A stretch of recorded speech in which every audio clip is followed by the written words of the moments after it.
I love living in Middle Tennessee. We've got great restaurants, entertainment, sports, and one of the nation's top Ford dealers right here in our backyard. Two Rivers Ford. Remember that name. Two Rivers has been a staple in our community since 1983. They're locally owned. They have a non-commissioned sales team, and they sell below MSRP. They've been doing business with integrity for decades. Two Rivers Ford, the South's most trusted Ford dealer.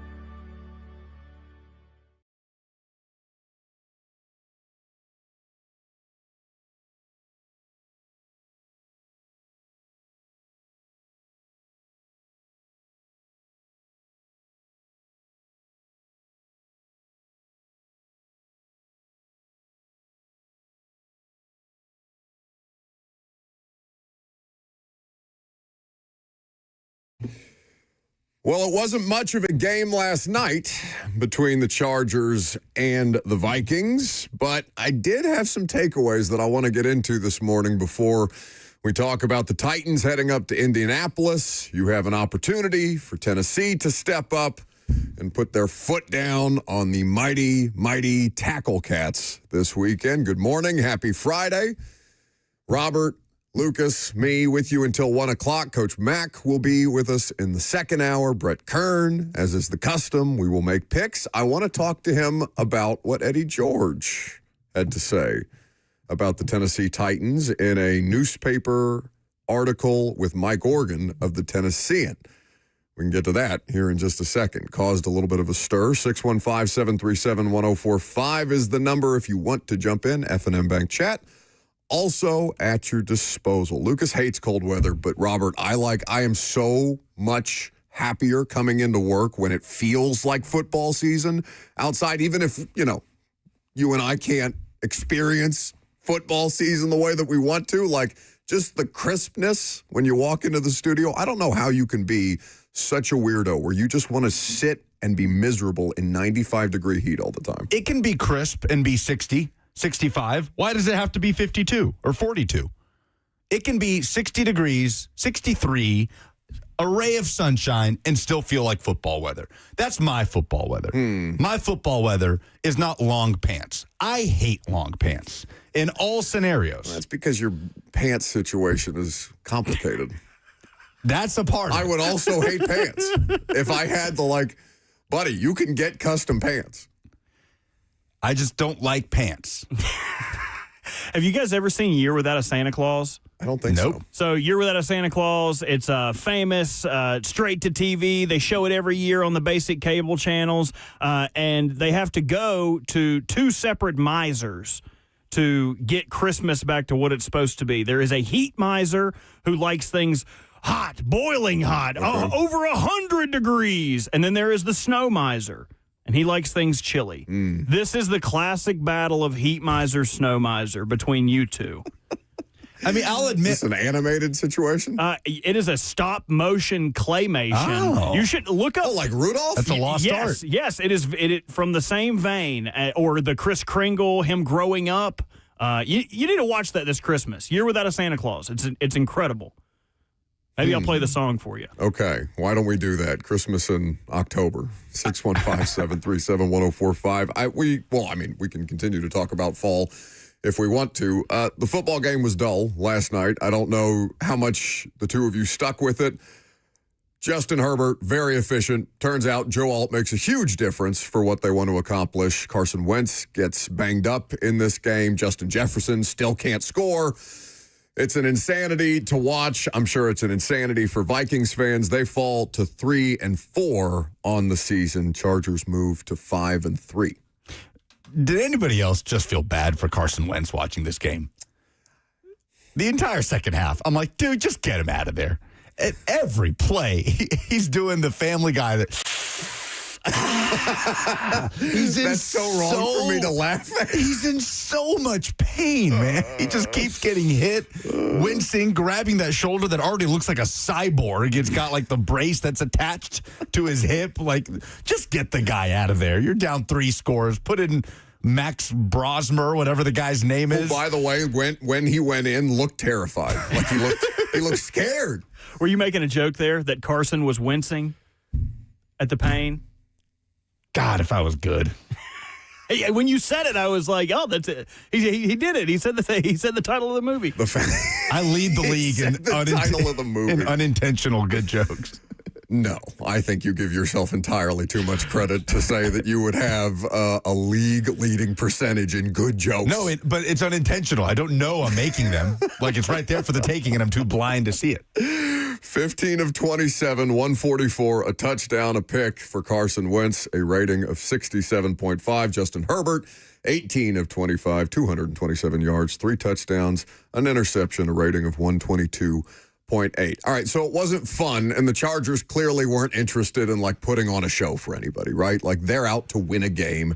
They're trying to get in a situation to get closer to the Broncos or to potentially take advantage of a Broncos mishap to take the lead in that division. You got the Chiefs pushing. The AFC West is hugely competitive. By the way, Chargers come to town.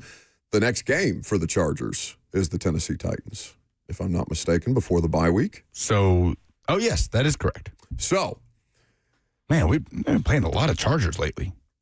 We have been out to L.A. a couple of times here in the last couple of years, but they've had Sunday Night Football. I mean, God knows the last time they played Sunday Night Football. What was that, 2021 against the Rams? Is that the Adrian Peterson game, Titans legend? Was 2021, yeah. And then we've played at Chargers or at Rams a good amount of times here in the last couple of years. This will be the 4th straight year. The year that they took Joe Alt and the Titans took J.C. Latham, they would have been on the same timeline for like playing the same 4th place schedule. They would have played the Chargers as well. All right, so we're doing a lot of revisionist talk around here lately. I'm interested to see what J.C. Latham's career arc looks like next to Joe Alt's. Because Joe Alt, I mean, we can agree he's been a consistently better player. Now, he's just coming off of injury and clearly made a difference for them last night because they're out there with me and Robert starting at left and right tackle. What was the left tackle's name? Deculus? Michael Deculus. No, I thought it was Austin Deculus. Austin Deculus. That Michael is his brother. Either way, a Madden creative player, if ever there was one.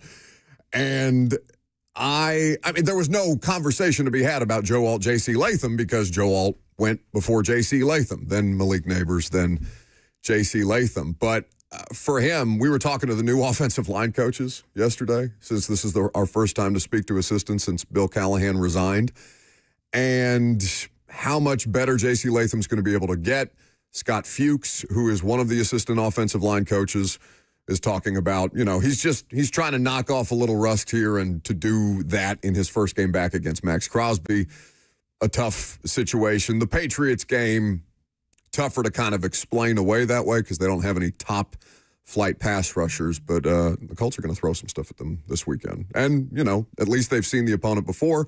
I don't know how much better that's going to make them in this situation. And we talked about L'Jarius Sneed going on injured reserve yesterday. Well, they didn't have J.C. Latham the first time they saw the Colts in week 3, but obviously Latham hasn't been great the last couple weeks. It just feels like doesn't it feel like he hasn't quite settled in to his NFL career yet, right? Like, he played well for a rookie starting at left tackle last year, I think. I think he surpassed for a guy switching to that side, for too. For a rookie left tackle in a league that's got a bunch of freak pass rushers, like, he was fine. He held up, and he changed positions, all of these things. But he talked about the way his play kind of sagged at the end of the season and having to change his body in the offseason. And then he comes in with this sort of fresh start, now back at right tackle in year 2, and then immediately gets hurt in week 1. And he's come back, and he's not quite been himself in these last couple weeks. It just feels like he hasn't been able to just settle into his career, if that makes sense. You know what I love about the Chargers, though? Beyond, like, I want to see Justin Herbert be good, and I want to see him be good in the postseason.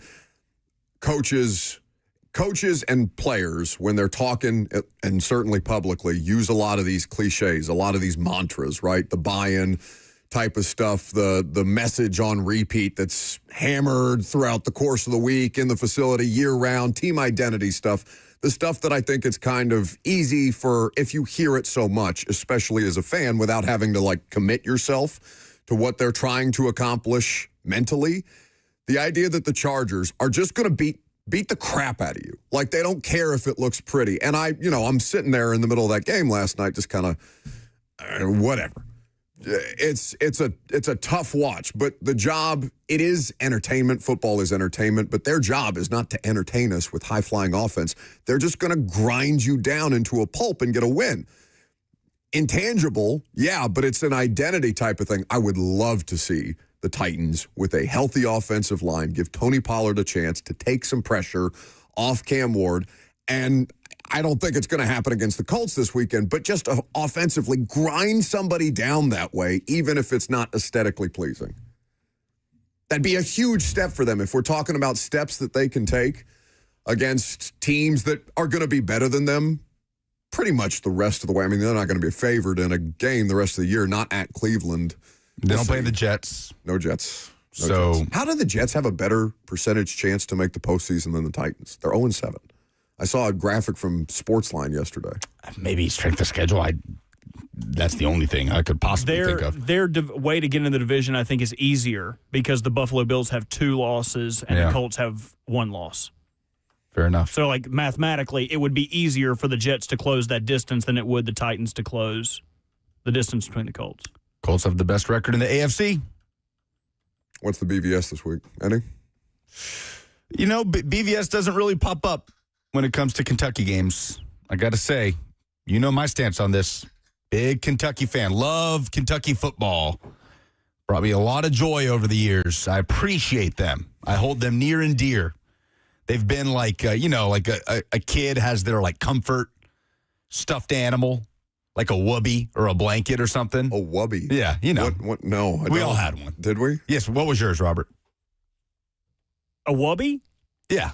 Describe for me what the hell that is. Yeah, what would a whoopee be? Yeah, it's like a thing a kid carries around that he has to have. That if you know, like a stuffed animal. Yeah, to feel Why safe. Why are you calling it that name? Is that like word? a real word? No, surely not. Or is that a brand of stuffed animal? Are you animal? mispronouncing something? No, that's what it is. It's a whoopee. What was you yours? don't spend time around kids. No, God no. Famously. A whoopee, according to Urban Dictionary, is a literal security blanket. The term was made popular by its use in the 1983 movie Mr. Mom. What? Well, this is new information for me. Urban Dictionary. Yeah, like when a dog or a cat has like a little stuffed toy that they like to carry around.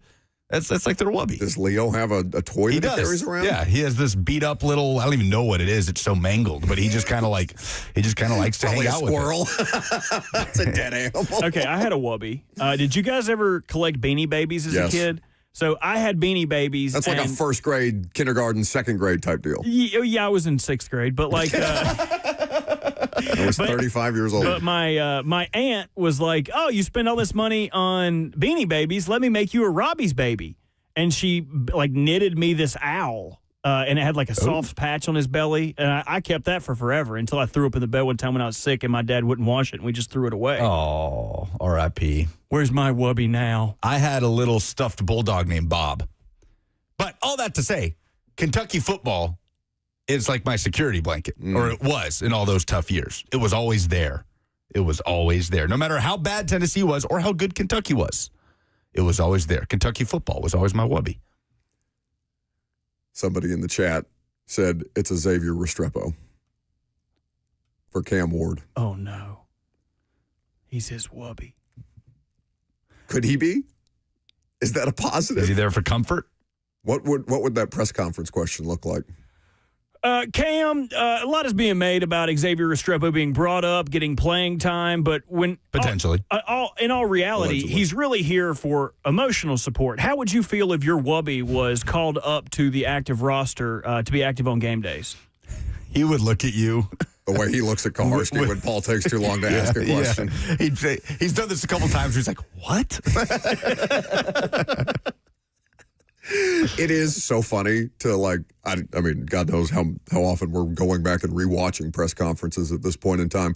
But the idea of hearing how dumb our questions sound when we're poorly articulating them, because it happens a fair amount. Like we're asking a lot of, it's not, not to make excuses, but like a lot of times it sounds a lot smarter in your head than it does coming out of your mouth. He tried to have us recite a play call back to him the other day. Yeah, it didn't. No, it didn't. Nobody even attempted. No, I think it was Paul that just kept saying, no chance, no chance. No chance. Well, I heard like 3 words. I heard Jen, I heard Costco, and I think I heard Jen again. So I don't know if there's one position group that has the same call. Well, that's a very easy play. Jen Costco Jen. Everyone knows that. Yeah, Just but there were a simple more. run play. But come on, dude. Wish you should have had me out there. I'd have Jen Costco Jen, jet right, toss, XCL, spider 2-eye banana all over those fools. I actually think that you would have been able to get it. The rest of us are just like, huh? And then the internet gets mad at him about it. You see that crap?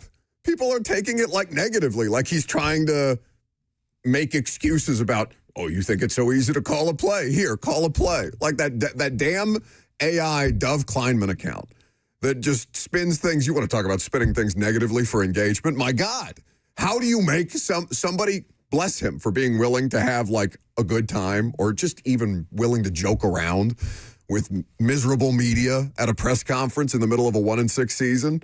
Like they tried to make it like Cam Ward was making excuses for how difficult it is to do his job. I just like Twitter is an awful place. It was all in good fun. Yeah. 615-737-1045. The number if you would like to jump in. Do we have things to give away for Friday Fire? Boy, do we. The Predators and the Lightning next Tuesday. Reds won last night. If you would like to be in attendance, give us your Friday Fire. What's the best thing that's happened to you? It doesn't have to just be sports. Not yet. It could be, if you call now, so help me, I will block you from these phone lines and you will never get through again. You'll never win a prize, never sniff a Moment's Peace gift card, nothing. But just call later. 11:45. 11:45. 615-737-1045. Come up with your Friday Fire. We're giving you almost 2 hours notice to think of something positive that happened to you this week, and you'll have the opportunity to win those Predator tickets. You have headlines. Yes. They're next.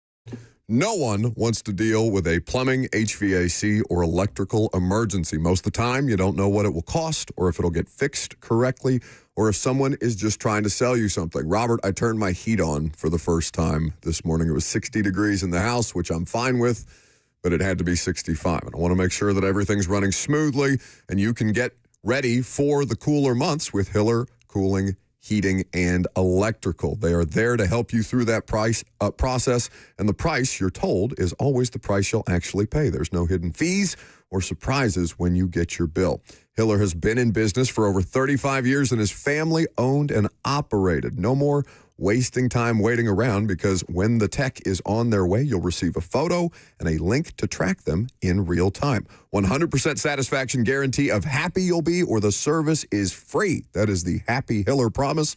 Book online today at happyhiller.com.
It's time for NFL headlines with the almost birthday boy, Lucas Panzika. Exciting. I have 2 days remaining in my 20s. What should I do with them? Drink. Enjoy your knees Your knees? and your lower back. What's wrong with you? He already doesn't have his Yeah, that's already going. His body is completely broken down for reasons that are beyond me because all he's doing is playing Division E beer league soccer. Happy birthday. I got you a hover round. I ask to be referred to as champion when you wish me a happy birthday. Happy birthday, champion. Do we have Stephen A. to wish him an early birthday, a happy last 2 days of his 20s to Lucas Panzika? We love you, buddy. Good luck indeed. All I want for my birthday is a Titans win at Lucas Oil Stadium. What do we think? You would excuse your Tennessee win to get the Titans win? You only get one. You don't get two birthday wins. All you want. You have to have one or the other. I don't just want one. I want 3.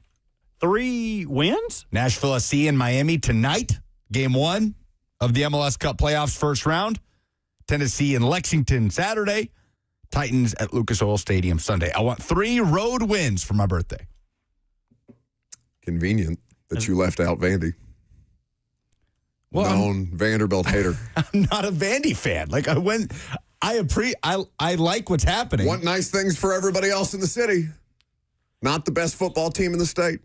Did you see Kenny Chesney is performing on game day? Of course. No, he's not. He is. Of course. They just announced it. He and Dirks Bentley are performing. Is he going to wear UT stuff? No shot. No shot. No shot. He'll probably wear like a Pavia jersey. Did you see they tried to have it on Broadway? Yeah, and Candace Story Lee was like, Good for her. bring it on campus. That's well done by her. They need a reason. She is as big a reason as anyone for their success right now. You have headlines, but Robert, what did I just spend the last 3 minutes of the previous segment doing? Asking people to call in at 11:45 for Friday Fire. Yes. At 11:45. And we said not yet, right? We said that? I believe so. I believe we made that clear. Kathy is in Nashville with her Friday Fire. Yeah. Hi. Hi, Kathy. How are you? Great. Good. Well, I'm sorry. I thought it was immediately, and I wanted to have a chance to get the tickets. Well, Kathy, if you will stay on hold after you give your Friday Fire, I will make sure that Robert Walsh takes down your information so that we can give you a chance to win those tickets since I've just been so mean on the front end. That's great. What do you got for us? Well, the best thing that's happened to me this weekend was my dog won a Halloween contest. Excellent. What was he or she? Her name is Hope, and she went to a Cavalier party. She's a Cavalier, and she was dressed up as a bee, and I was also dressed up as a bee. Excellent. And so you guys won first place. Yes, we did. That's electric. We Great appreciate submission. it. I need to know what the she best beat. submission. It's the leader in the clubhouse right away. No, that's What a terrible joke. What were the other terrible pet costumes? Who did you beat in the costume contest, Kathy? Well, I beat an angel, the devil, Ooh. 2 dogs that had top hats on. They had the whole outfit on. She beat also ballerinas, dogs that had banana suits on. Okay. Yeah, all kinds. A whole cavalcade. Yes, all of them.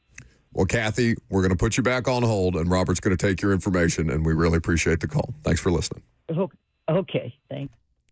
Yeah, she ain't going to win. Fantastic. No, that was a good submission. Dogs, I'm just kidding, costumes. Kathy. Don't hang up. I'm going to get to you in a second. Make sure you take her information down. You know how many crappy calls we get throughout the course of the day? That may be the best thing that we hear today, and that's fine. I'm happy for Kathy and her dog. I am too. You jerk. I hope that she wins. Hopefully, no one else calls in with a better submission. Shadows. No, come on. No, Shadows. come on. Right now. What are the headlines? So, What are we doing? Was that mercifully last night for the Vikings the last time that they have to roll with half of Carson Wentz at quarterback? Mercifully for who? Wentz or the Vikings? Like, I feel, Both. to your point, he's broken out there. It seems like after a 6-week recovery period, J.J. McCarthy is going to be good to go for their next matchup. He was the third emergency quarterback. If you watched that game, you probably saw him suited up. By the way, the Vikings have gone coast to coast and then some in the last few weeks. I mean, they played the Browns in London, and then they went to Minnesota to host the Eagles, and then they went to the West Coast to face the Chargers on the road. That's not good for football players, turns out. Yeah. So now they have a bye week before going to Detroit for a pretty big matchup in that division.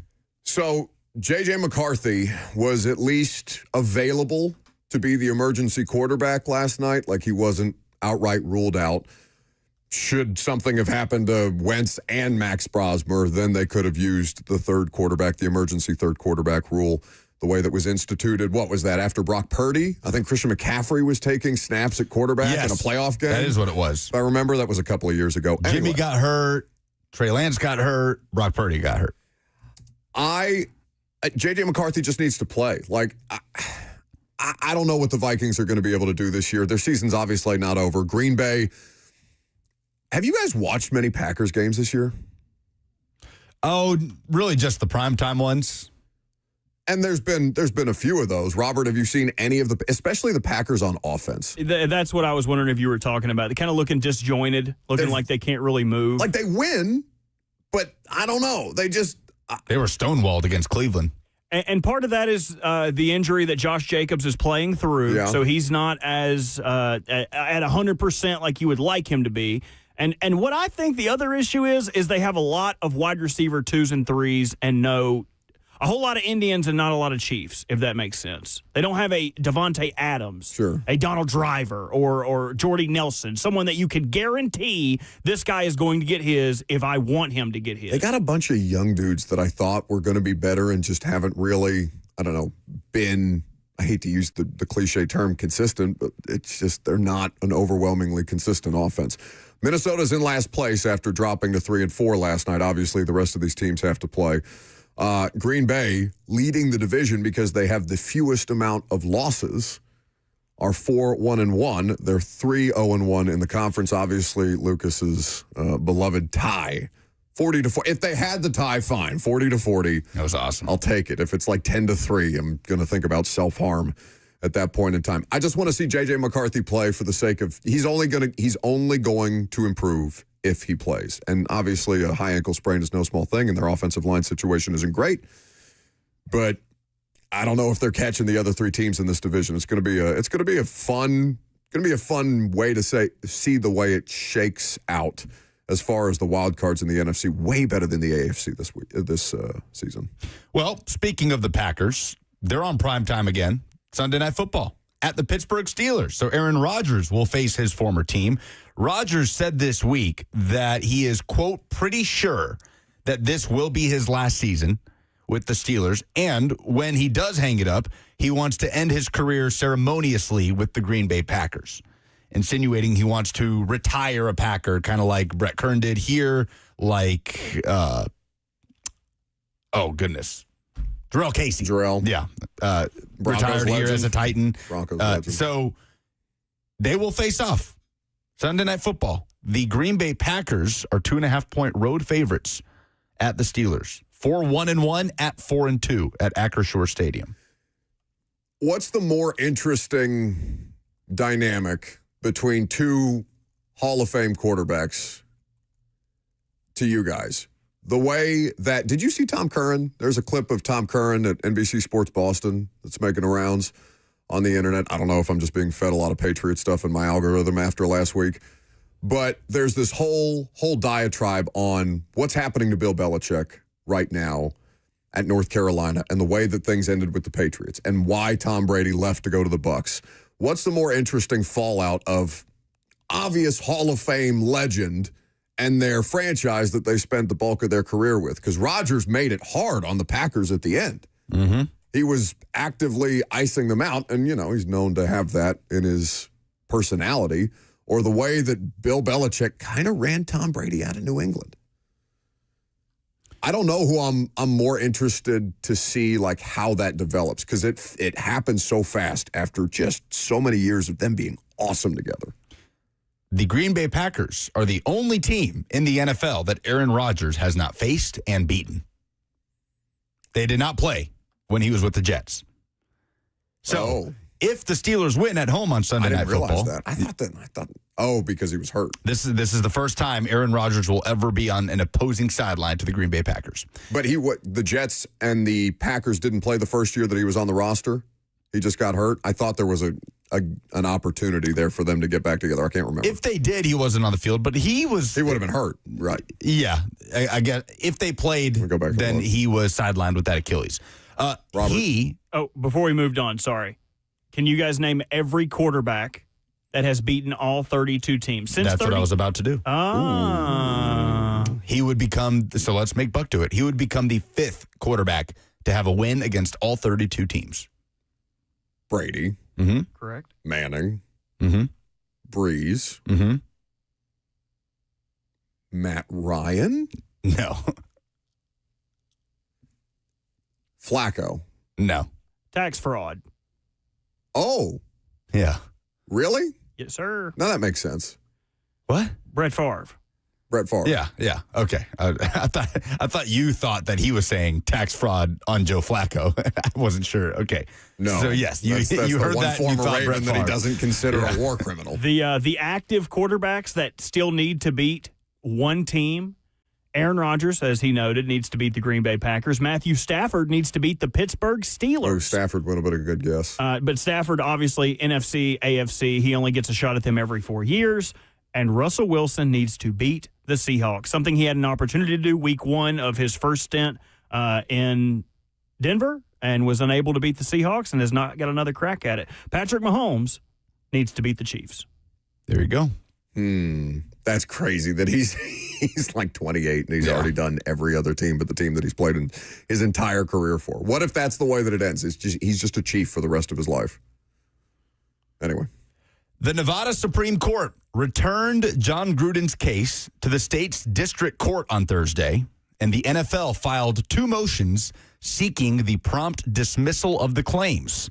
Obviously, Gruden last coached in the NFL in October 2021 when he was resigning as the coach of the Raiders after the publication of emails that he sent years earlier, including racist, misogynistic, homophobic language.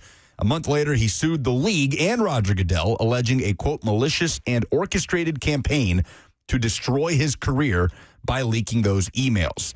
The motion was filed Thursday. It was obtained by the AP. NFL attorneys used aggressive language, saying, quote, the complaint, John Gruden's attempt to wrongly blame the NFL and its commissioner for the consequences of the racist, misogynistic, and homophobic emails Gruden authored and widely distributed, hinges solely on unsupported allegations that fail as a matter of law or fall far short of stating a claim and should have been promptly dismissed when the NFL parties first so moved.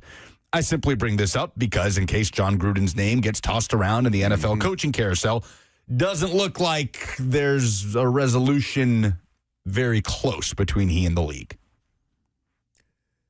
Should we have Lust on? That's an interesting case because that's not the first thing that comes to my mind, although that is off to the side because, I don't know, I guess as long as John Gruden exists, people are going to bring his name up in coaching searches, college or pro.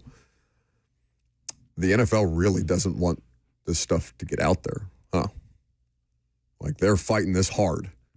And maybe it's just on principle and they think they've got a sufficient enough case. I'd like Lust's perspective on this because that has been, it's an interesting thing. Who's on the other side of all those problematic John Gruden emails? That never really came out. Who was the Washington Commanders or whatever? I was like their president VP at the or time, something? Scott something. Yeah. I'm blanking on his name. Dan Snyder? No, not Dan Snyder. It was the president of the Washington team, not the owner. Scott, I can't remember his name. But yeah, he was sending him a bunch of stuff about Roger Goodell. They were exchanging pictures of Washington cheerleaders. And Gruden's entire conversations, his side of the conversations got out there, nobody else's. So I'm going to assume that there's some more problematic stuff that the league would rather keep a lid on at this point in time. Also, for the purposes of coaching searches, do you think he'd go to college if he's in active litigation? I mean, I don't think that he's done. I could just see it. I could just see it. Bruce Allen, thank you. Doug Falling in the YouTube chat. It would make sense for him to try to be the next one, as magnetic of a personality as he is. I mean, imagine John Gruden in a living room, man. Like, let's do this. Let's bring back the groomers. Does he even have to do the living room thing, though? Like, I know that's what sets it over the top for the parents and stuff like that, but, like, all these kids are going to see him on the internet. That's why the Barstool thing's smart for him. Yeah, but you still have to convince kids that you're going to be what's best for their future. You still have to convince their parents. Like, you'll never convince me that recruiting just goes away and you don't have the need to do it anymore. No, I think there's different cases of that, right? Like, because how many living rooms is Dion actually sitting in? Yeah, that's the thing with Dion. That's kind of a different case. Kind of a criticism with Dion. Sure. Yeah, that he doesn't take that time individually, one-on-one. And he is a different case, and he's magnetic in his own right, obviously. But, we'll see because there's a real conversation has Colorado topped out with Shedeur Sanders and Travis Hunter? Because they're sitting here at 3-4. They could make a bowl game. They could go 6-6, I guess. They still have to play Utah and Arizona State. They could very well be out of a bowl game. So the story of Dion's entire tenure at Colorado has yet to be written. What he has already accomplished is incredibly impressive, no doubt. But how sustainable is that if you're not doing that kind of work? I honestly don't know, like, how fluid this continues to be. I mean, Brett Kearns brought this up. Working in high school sports now, coaching in high school sports at this point with his son's team. It's convoluted. I mean, Ben has talked to us about this. I mean, you've seen some of this stuff with the money that is flying around in recruiting for some of these programs. I don't know that you can't just buy a kid's loyalty. I mean, I don't know if it's loyalty at that point. Either way, interesting. Those are the headlines? Those are the headlines. We have anything left? I got nothing. Okay, very good. SEC Stat of the Day is next.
The stakes are high. The chains are tight. And even Nick Saban would tell you it's about to get physical. You got to know when to kick them in the ass. You got to know when to pat them on the ass. And you got to know when not to say anything. So come on down where the big boys play in the Sec Dungeon. Not even for my birthday? I don't even just get the regular one? Also, by the way, quickly, this is not SEC news, but the Titans have signed Mason Kinsey from the practice squad to the active roster. Oh. So it may not be Xavier Restrepo's time. Well, it could still be, because you could sign Kinsey to the active roster. You could call up Xavier Restrepo from the practice squad, and you could have an additional practice squad call-up spot at a different position to choose from, because you're down pass rushers, you're down defensive backs at this point, now with Snead on injured reserve. So that, I have no idea whether Restrepo's going to get called up for Sunday or not, but it doesn't remove Xavier Restrepo from future opportunities. It doesn't, but he would have to be called up over James Prochet as well. Yes, he would. So how many call-ups does Kinsey have, or did he have? this is his second, right? This is only his second one of the season. Well, no, he this wouldn't promoted, count. right? This is a promotion to the active roster, yeah? Oh, right. Yeah, this is not a game Did we day get an email? elevation. Oh, I missed the email. Yeah, he was signed to the active roster, not a game day elevation. Yeah. Because you only so- get 3. So if they were worried, like, hey, we might as well just call this cat up, not worry about doing the math. Like, if he reverts back to practice squad, I think he would still have his 2 call-ups.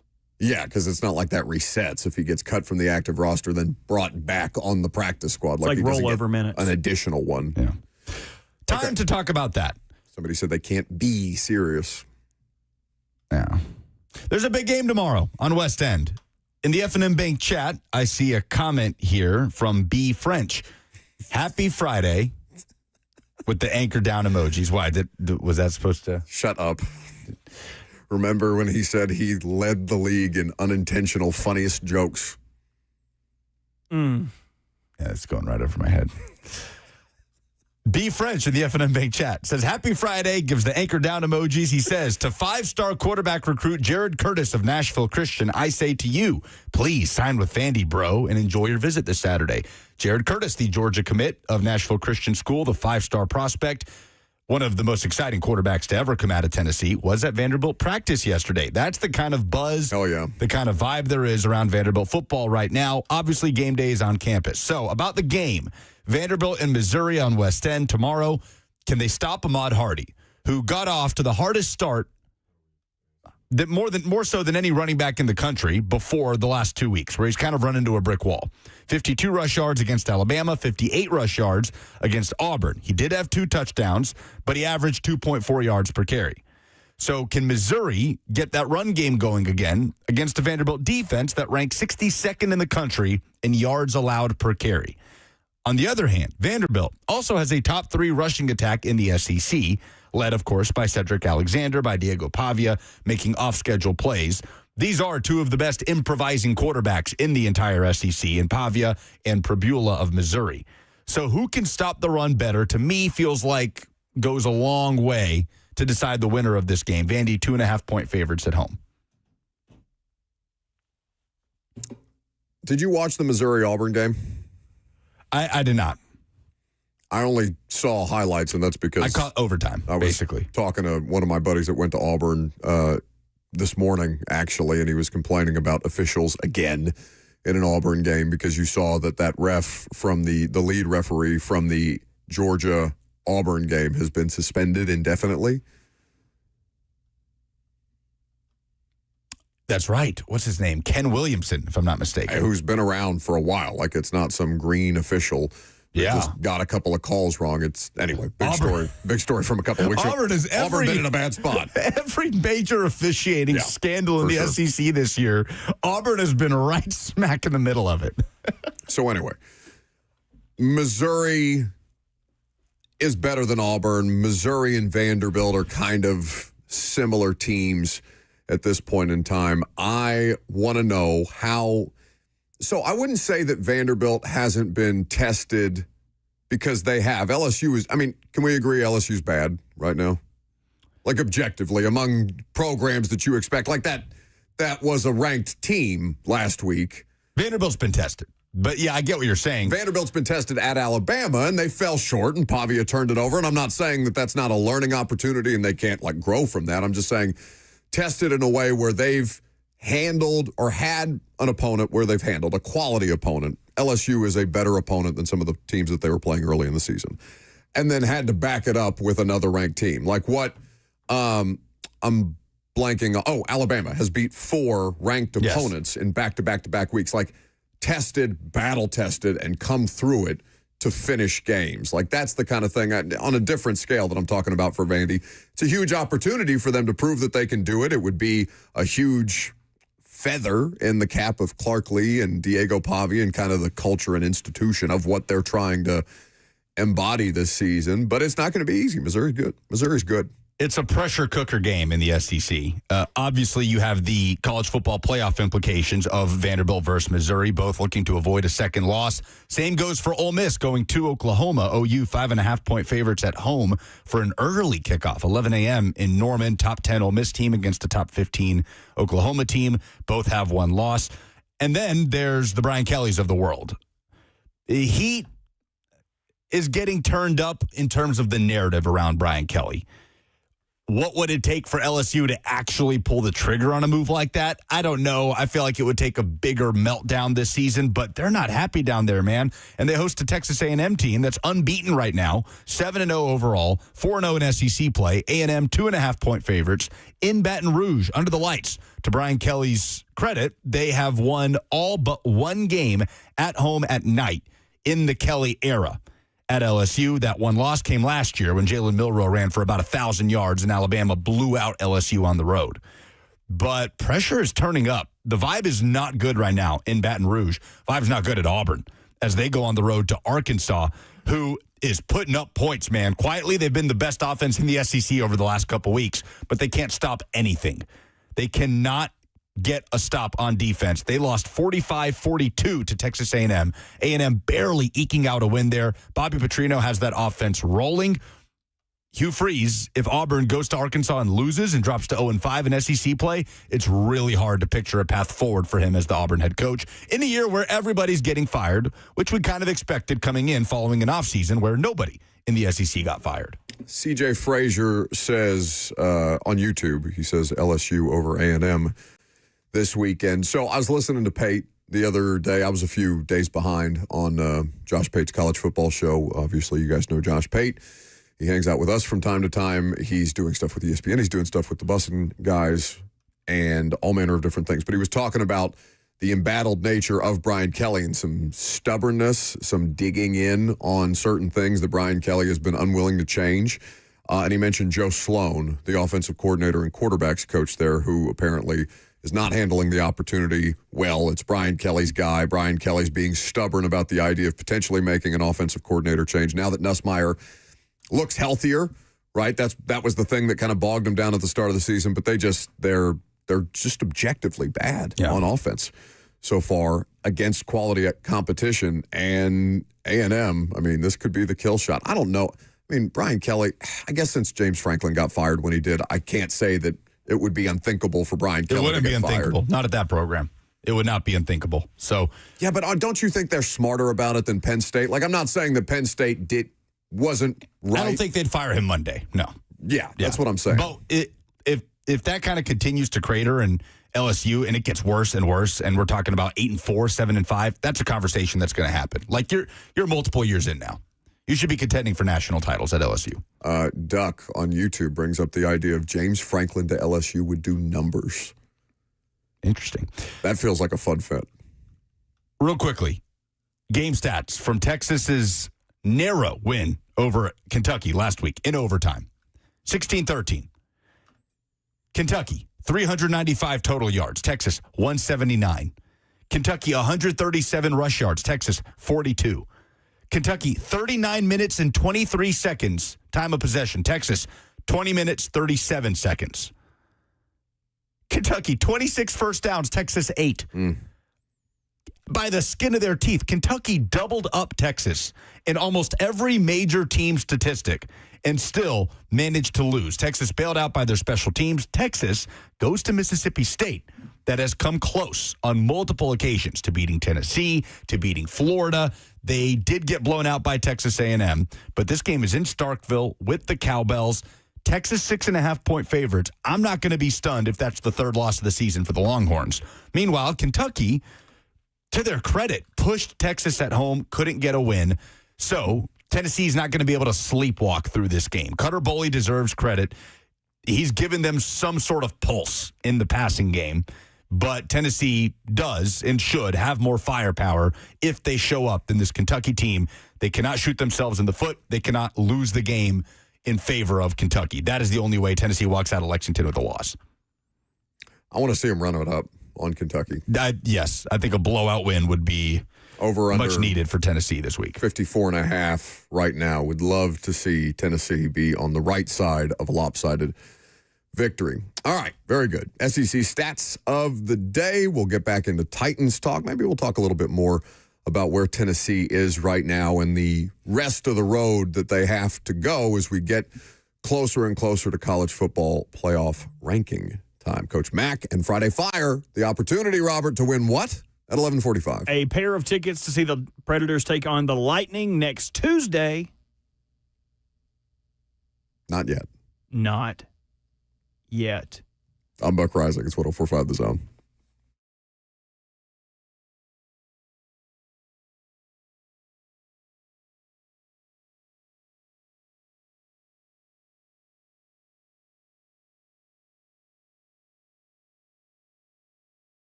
All your favorite NBA players are back, and DraftKings Sportsbook, an official sports betting partner of the NBA, is the place to bet on NBA stars this season. With more markets open for more of the game, DraftKings, the #1 sportsbook for live betting, is live when others aren't. New customers bet just $5 and get 3 months of NBA League Pass plus score $300 if your bet wins, paid in bonus bets. Download the DraftKings Sportsbook app and use code THEZONE. That's code THEZONE. Bet $5 and get 3 months of League Pass plus get $300 in bonus bets if your bet wins. In partnership with DraftKings, the crown is yours. If you or someone you know has a gambling problem and wants help, call or text the Tennessee Red Line, 1-800-889-9789. 21 plus, Tennessee only. Eligibility and restrictions apply. Bet must win to receive bonus bets, which expire in 7 days. Minimum odds required. NBA League Pass auto renews until canceled. Additional terms at dkng.co/audio. Limited time offer.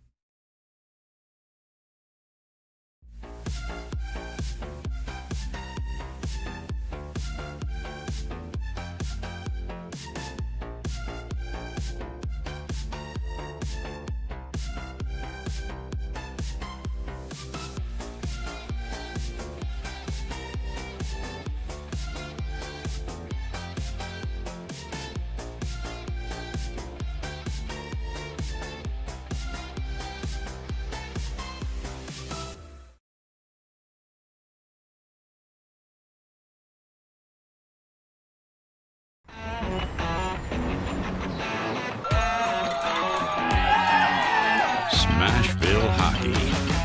Around here, it can sound like a language of its own. But hey, if you can pronounce Demumbrian, then names like Yossi, Shea, Marchessault will roll right off the tongue. Nashville Predators, only in Smashville.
11:02, good morning from the 104.5 The Zone studios. I'm Lucas Panzica. The Chargers dominated the Vikings 37-10 on Thursday Night Football. Justin Herbert threw for 3 touchdowns. LA improved to 5-3. Minnesota fell to 3-4. The Predators snapped a 4-game skid with a 2-1 win over the Canucks. Cole Smith, the game winner in the third period.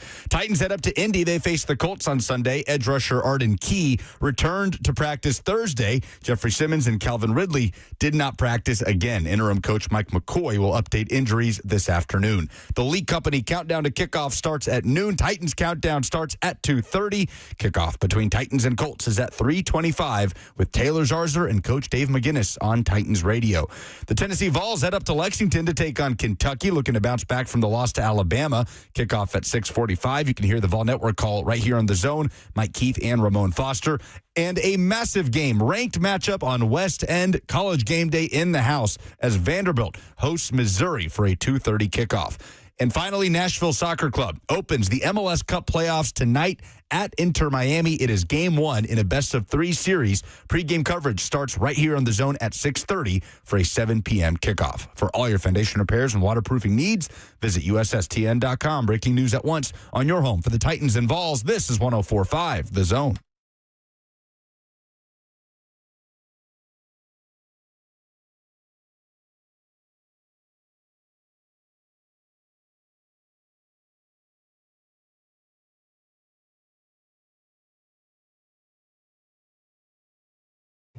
Second hour is here. We're happy to have you here with us. Coach Mack will join us in about 15 minutes from now. We've got Preds tickets to give away. They won last night at Bridgestone Arena. Looking to try and continue to improve throughout the course of the season. Don't call us yet. Call us at 11:45. You have about 40 minutes to think about what the best thing that happened to you this week was. Sports, personal, professional, otherwise. Kathy called us early. That's okay. Well, it's not. Don't do it. But it's okay for Kathy. It's a bad precedent we set, I know. man. Unless you're a sweet bad. lady who won a dog costume contest, do not call in. My tone was bad when I was getting ready to yell at somebody about calling immediately after I said don't call for about an hour and a half. I know I'm very, that's one of the things I get most excited about is not telling you exactly who's on the line because Kathy, faceless, soundless, you don't know who she is. It's like, yeah, she called in and she said she wants to give the Friday Fire. You should rip her. Then Buck on the front end. Who the hell would be so stupid to call now? Say that. I'm just here to tell you about my dog. Hope. Sweet Hope, dressed as a bumblebee. We need to be better, guys. We need to be better about stuff like that. All right, well, let's keep it moving until we get to Friday Fire. Tennessee is 17th. They drop 6 spots after the loss to Alabama. It's not the biggest fall of anybody this weekend. Miami fell 7 spots after the Friday loss. Last Friday loss to Louisville. LSU obviously drops 10 spots after losing to Vandy. And you also have Texas Tech, who lost over the weekend. Looking like they were kind of going to be in control of things in their conference, suffering their first loss of the season. So Tennessee is 17th. They've got Kentucky coming up, and their schedule manageable, I would say. Oklahoma and Vanderbilt are the biggest tests. Vandy is the biggest test, theoretically. It's certainly the highest-ranked opponent right now left on their schedule. Tennessee is above South Florida, Louisville, LSU, Cincinnati, Texas, Illinois, Arizona State, and Michigan. Is Tennessee definitively better than all of those teams? No, Tennessee's not definitively. I mean, you can't really say that about a lot of programs. It's just not that kind of year in college football. Which is fair. And I want to talk about it within the quality of losses because the Georgia loss looks way better. If you're Tennessee, you are, maybe you're not happy when Georgia wins, but you're glad that Georgia found a way to beat Ole Miss. It improves the quality of that loss. Alabama getting better and better each week. Now, the time in which you lost to them, they were already operating at a high level, but it improves the quality of that loss. So if there is still an outside shot, and there still is, to make the college football playoff for Tennessee, albeit a slimmer one, what does that look like the rest of the way through, given the kind of teams that they're up against on the bubble? Yeah, last year The two losses obviously came against Georgia and Arkansas. Well, you've already seen Georgia this year. You lost that game. You've already seen Alabama, and you lost that game. You have to avoid an Arkansas type of slip-up and do a couple of things. Handle a Vanderbilt team and an Oklahoma team in a building where you have been elite in the Josh Heupel era, unless you're playing the Georgia Bulldogs. And you have to go do something you haven't done in 20 years, and that's win in Gainesville. And I'm curious to see if Florida has any sort of pulse. They're off this weekend. Billy Gonzalez, the interim coach of the Gators, wide receivers coach, going to lead the way for the rest of the season. They get Georgia, the neutral game in Jacksonville, out of the bye week, and then Kentucky and at Ole Miss before they host Tennessee. So Florida could very well be limping into that Tennessee game. They could be down multiple players in the portal. Remember, that 30-day window opens up. So obviously that will set up as favorably as it has really my entire lifetime. Tennessee going to Gainesville with that kind of situation. Obviously, that's been a house of horrors. But I'm not sure who the better team is between Vanderbilt and Oklahoma left on Tennessee's schedule. Vanderbilt is the higher-ranked team. Oklahoma is the more talented team on paper. Vanderbilt has the more impressive win between the two against LSU. Oklahoma has a chance to get that this weekend at home against Ole Miss. But Tennessee will have to continue being dominant, being an elite home team in order to make the college football playoff this year. Yeah, and the thing that you're concerned about with Oklahoma is that they're rounding into form because now John Mateer's back. He looked more like himself. They just smacked South Carolina around this weekend. 26-7 was the final. So for them, it's a conversation about how much better can Oklahoma get, how much better can John Mateer get before Tennessee hosts Oklahoma here in a couple of weeks. I wonder what the vibe is right now around Shane Beamer in South Carolina. Can't imagine great.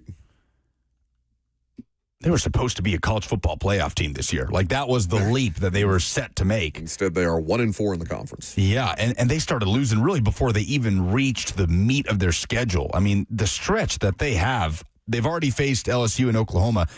They host Bama this weekend. They go to Ole Miss after that. They go to Texas A&M after that. There's a real scenario here where South Carolina is a 5-7 football team. And that's if they can beat Clemson in the regular season finale. That's not the kind of program that it takes 1 year to hit the bottom like that and you pull the trigger and fire your coach. But I'd be curious to hear a South Carolina's fan's opinion on Shane Beamer right now. Say they finish with 2 more losses because they do have to play at Florida, talking about Tennessee. They do have to play at Florida, which is not an easy place for Tennessee to win, no matter what the disparity of those teams are. You have Vanderbilt at home, you have Oklahoma at home, Kentucky and New Mexico State you ought to be able to handle. But there's 2 more losses, and it doesn't matter which 2 losses you pick, because if Florida all of a sudden jumps up and, no pun intended, but bites you a little bit here, it does throw things more into flux. But it does, it kind of keeps, we're on track with Tennessee to kind of be right in the middle of preseason expectations. Oh, yeah. Yeah, it's taken a very interesting path to getting there. But yes, you're right. Like, this is about where, this is close to what best case scenario felt like before the season. 2 losses with a shot for the playoff. You got maybe a little too high coming off the Georgia loss, which is a weird thing to say. But again, 44-41, overtime, missed field goal. Like, you're right there to beating a team that's been your boogeyman. You don't ultimately do it. Now the next one on your schedule is at Florida. Like a game that should be winnable. But you can't just say, well, yeah, they're going to the swamp and they should be able to handle business. That's not how things historically go. I will say this. Saturday will be huge for Kentucky. With every year that passes, Kentucky is hungrier and hungrier to beat Tennessee. It's happened 3 times in my lifetime. It's happened 3 times since 1984. That's crazy. That Kentucky has lost to Tennessee. And they play every year. There was never a gap in which Tennessee and Kentucky did not face off. They've played every year since the mid-'80s. 3 times Kentucky has won. So if you go into this game, it's an interesting spot to be in, coming off the disappointment of the Alabama game and with Oklahoma looming and Josh Heupel playing his former team again and the challenge that will be with John Mateer and that Brent Venables defense.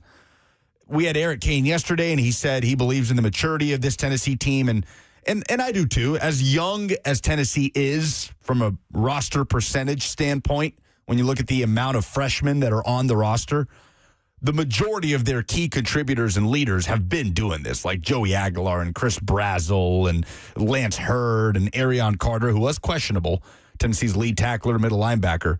But they're a veteran football team that I believe will not go up and sleepwalk in Lexington. But if you get caught slipping in this game, and Kentucky is coming off of some confidence that they might have built in that loss to Texas, then just be careful. Like, we're just in a place right now where there's not a single game that can just be taken for granted in the SEC anymore.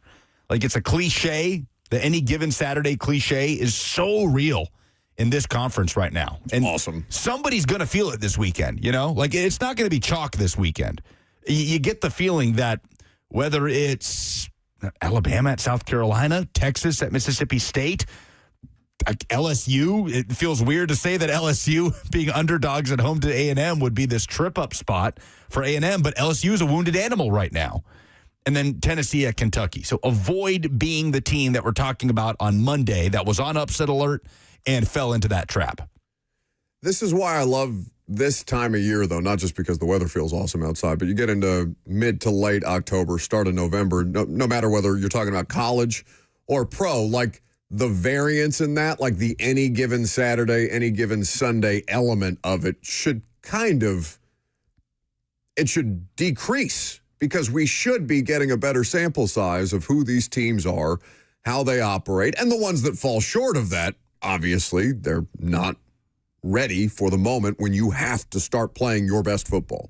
Like, this is the time when the pedal starts to get down. You're done ironing out your miscues. You're done with working your way through the initial variance of the early part of the season. In either of these sports, like, you got to be able to go out there, Vandy, Alabama, whoever else we're talking about, Texas A&M, and handle business and tamp down on the opponents that are standing between you and the opportunity to college football playoff berth.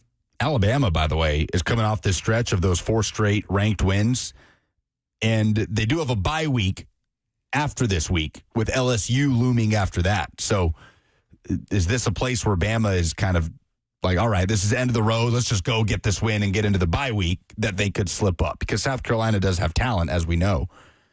Josh in the F&M Bank chat says, I had a dog live and die between Kentucky wins against the Vols. R.I.P. Sully. Ooh, Sully, a good dog name. That's a really good dog name. What kind of dog is Sully? That's a lab, right? Oh, yeah. Big old chocolate lab. See, because I was thinking aquatic dog because Sully, or the plane landing in the Hudson, Sully, water. So I would think an aquatic dog. Pilot, water. I think Monsters, Inc. when I think Sully. And that's where I went. It could also be a St. Bernard, like a big fuzzy monster. Maybe a husky? You'll have to let us know in the F&M Bank chat. I had a buddy that had 2 St. Bernards. It's too much. It was disgusting. Oh, the amount of hair and drool, it's disgusting. Oh, they're awesome, but that's a lot of big dog. In the house, though, like that, Yeah, you got to like build those things stuff over. You got to build those things as shed. Like, they got to live in a barn or something like that, not in your home that way. And my aunt had one, and it lived in the yard. But you would they had like an old 2-bedroom shack, like very rube, very moonshiner, and the St. Bernard lived in the house or lived in the yard, but he would be in the road. So at night, people would be driving, and you would just hear random cars skirking off the road because what the hell is this in the middle of the road? And it's just St. Bernard eating a squirrel that he killed. Josh says he was an 11-pound Boston Terrier. R.I.P. Sully. Sully, short for O'Sullivan. Yes. Important context. Should have known. Coach Mac next.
Welcome back to the show, fueled by Hattie B's Hot Chicken, the best hot chicken in the world. Coach Dave McGinnis is the best. He will join us here in just a moment.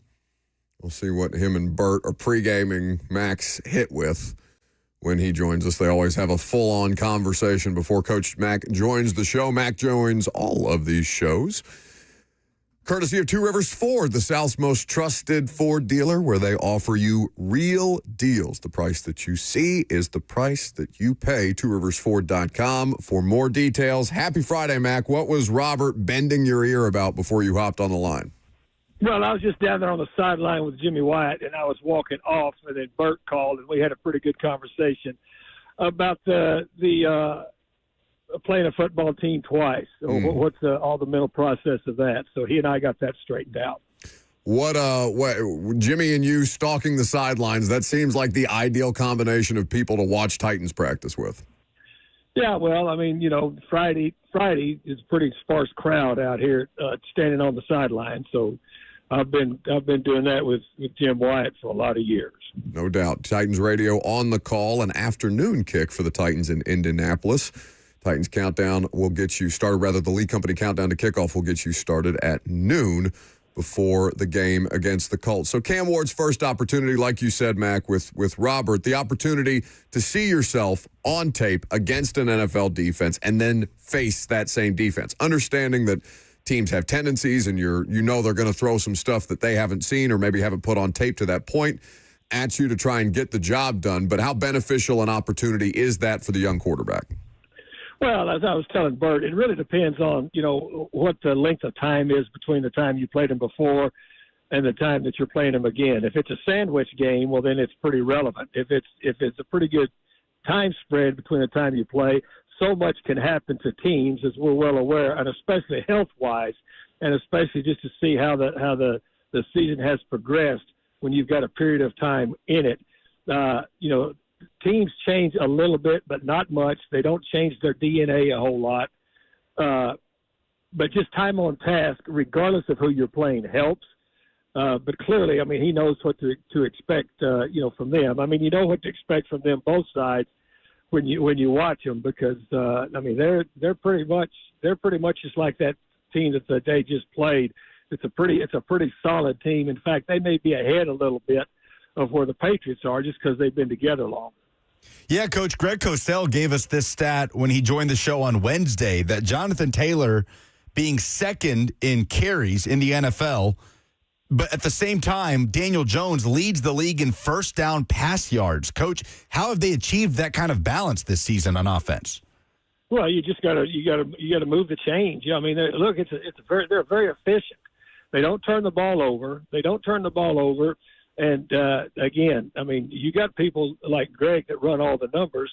I know what I see on tape, and what I see on tape when I'm watching them, they're offensively we're talking about, they're never behind the chains. They're very, very seldom behind the chains. There's no magic to it, and they've got two receivers that 7 out of every 10 times they throw it to them, they complete it. That's going to give you a chance to stay on track offensively. That's what they've done. They've done it the whole season. I mean, they are really, really efficient right now.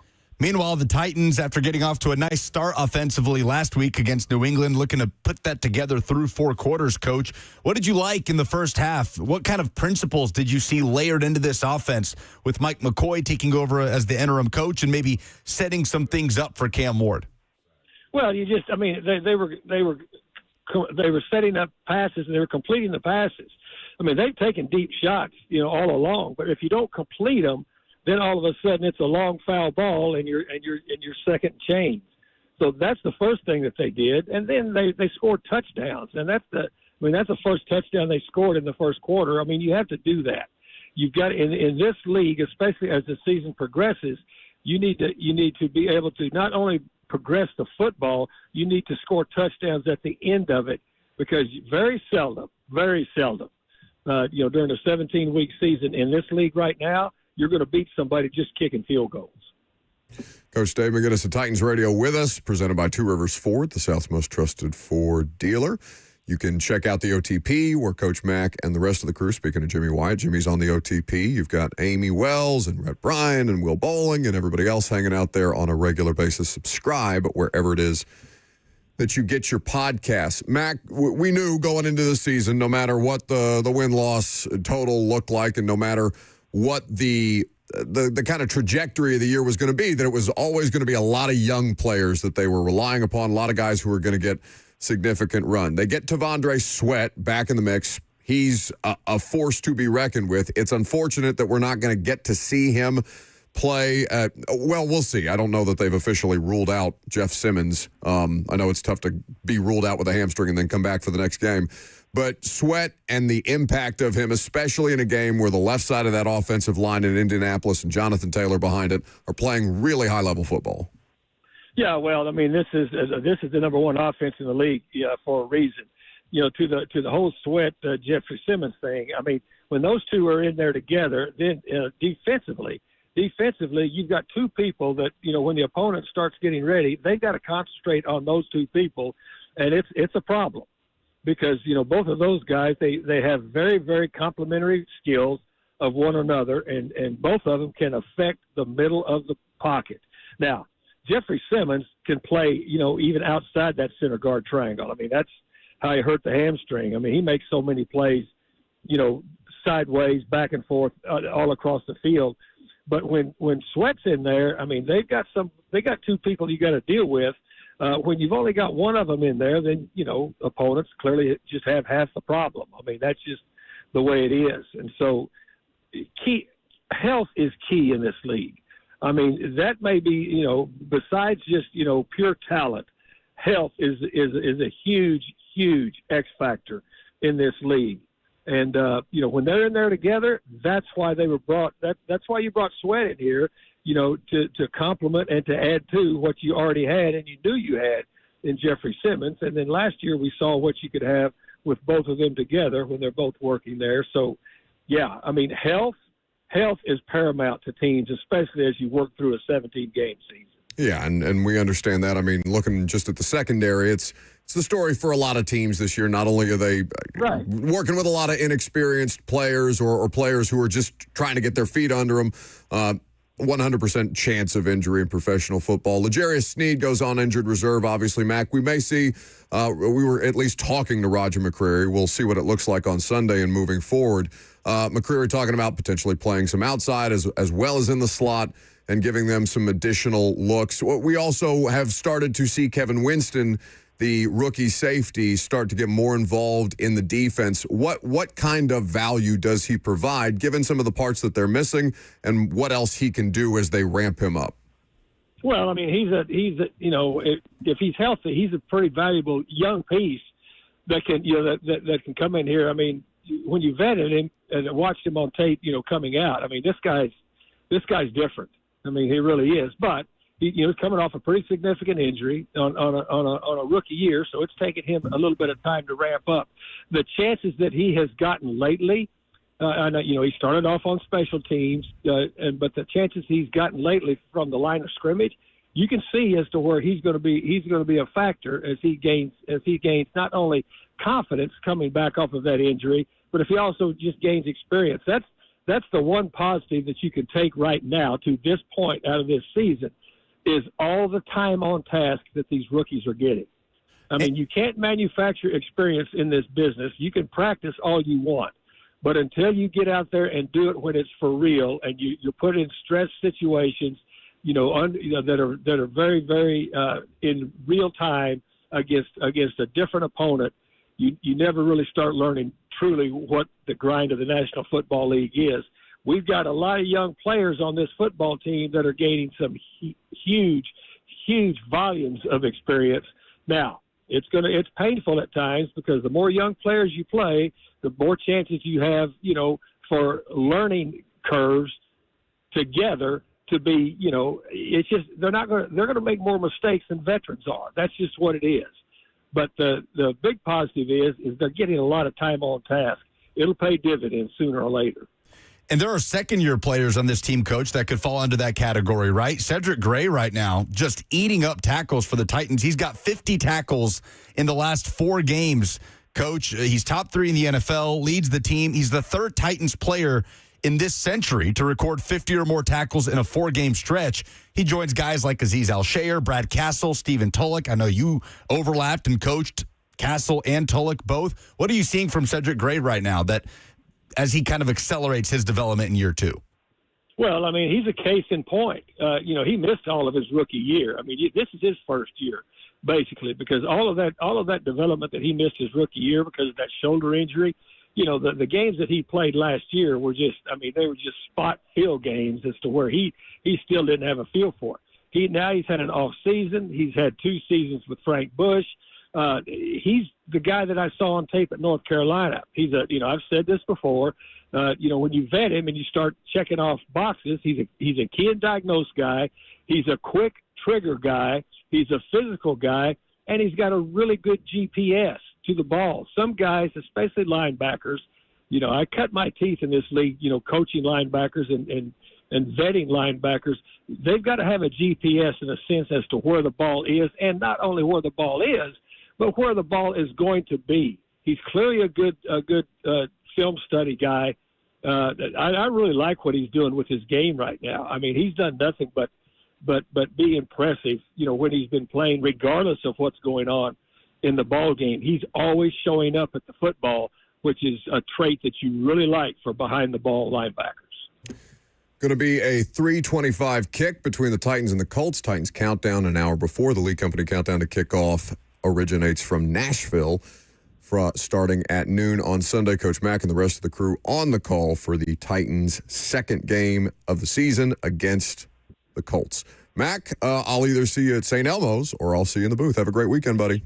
Yeah, I'm not making St. Elmo's this time. I'm saving it. I got a huge group already that, anyway, we'll be there. We'll be there at the Combine. We've got our group kind of scattered traveling up there, but I will see you in the press box. Yes, sir. That's Coach Dave McGinnis, presented by Two Rivers Ford, the man. I am more than happy to go to St. Elmo's with Coach Mack. I will go to St. Elmo's with nobody. I'll do the Joe Flacco thing and eat by myself at the bar at St. Elmo's. So, yeah, what is this Joe Flacco thing? I'm hearing people talk about this, that he's been talking about eating by yourself. Robert, if you would, I want to play the audio just because I think the context that he gives around the situation, because now his teammates are being asked about the weirdo behavior of Joe Flacco, and if this also fits their version of a moment of Zen. But he's essentially saying that he's being asked about being away from his kids. And so the kids and the family have not gone to Cleveland and then Cincinnati with him. So he's in a situation where he's trying to find things to fill his day so he doesn't feel so lonely. It's a very relatable thing. It's a very average, everyman thing, Joe Flacco famously.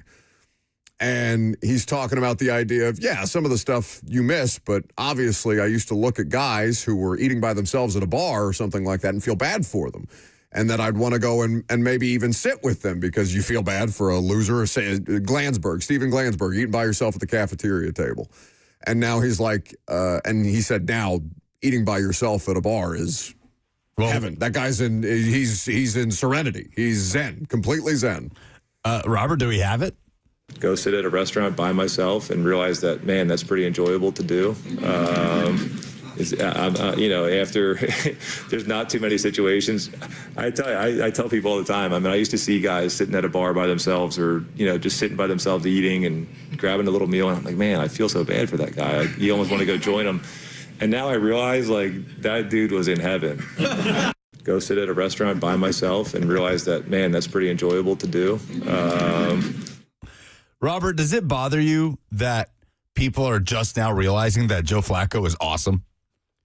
Yeah, because in 2011, you guys were all poo-pooing all over me for thinking Joe Flacco was a good quarterback. And now it's like, oh, we loved you. Oh, Joe Flacco, I wish he was on my team. Oh, I wish he had a... Shut up. Yeah, when did he become Joe Flacco media darling? I know. After the Colts, after the Colts, after the Eagles. He had a couple of moments with sideline reporters where basically he's like, I'm an old man. I'm having fun out here. Look at me. For me, it was the Browns stint where he's called up off the couch. Yeah. That's where... Post 40. Basically got him to the playoffs. Yeah, he was he absolutely phenomenal. He bailed their asses out. Turned their season around. In fact, Joe Flacco, he threw for 342 yards in that Thursday Night Football win over Pittsburgh. He became the 6th quarterback to throw 340 yards or more in a game after their 40th birthday. Can we name the other 5? Tom, Yeah. Drew, Yep. Peyton. Nope. Peyton retired pre-40, if I'm not I mistaken. think it was like 38. Yeah. Unitas. Again, Brady completely skewed the. Not Unitas. Well, Favre. Favre. If we're talking old men playing quarterback. Phillip.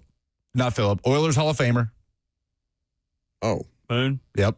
And Vinny Testaverde. Ah. That's right. Now, Sure. Flacco, Testaverde, Moon each have 1. Breeze and Favre have 3.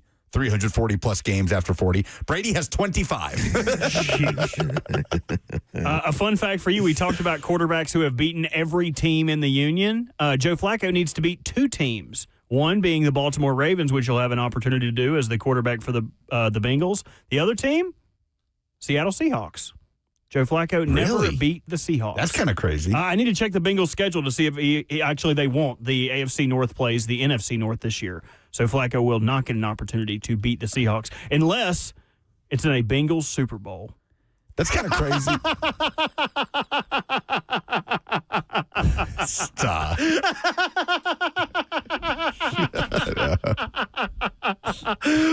Ooh, I tickled myself with the Bengals. Haven't they been more recently than you? Yeah, they've never won, though.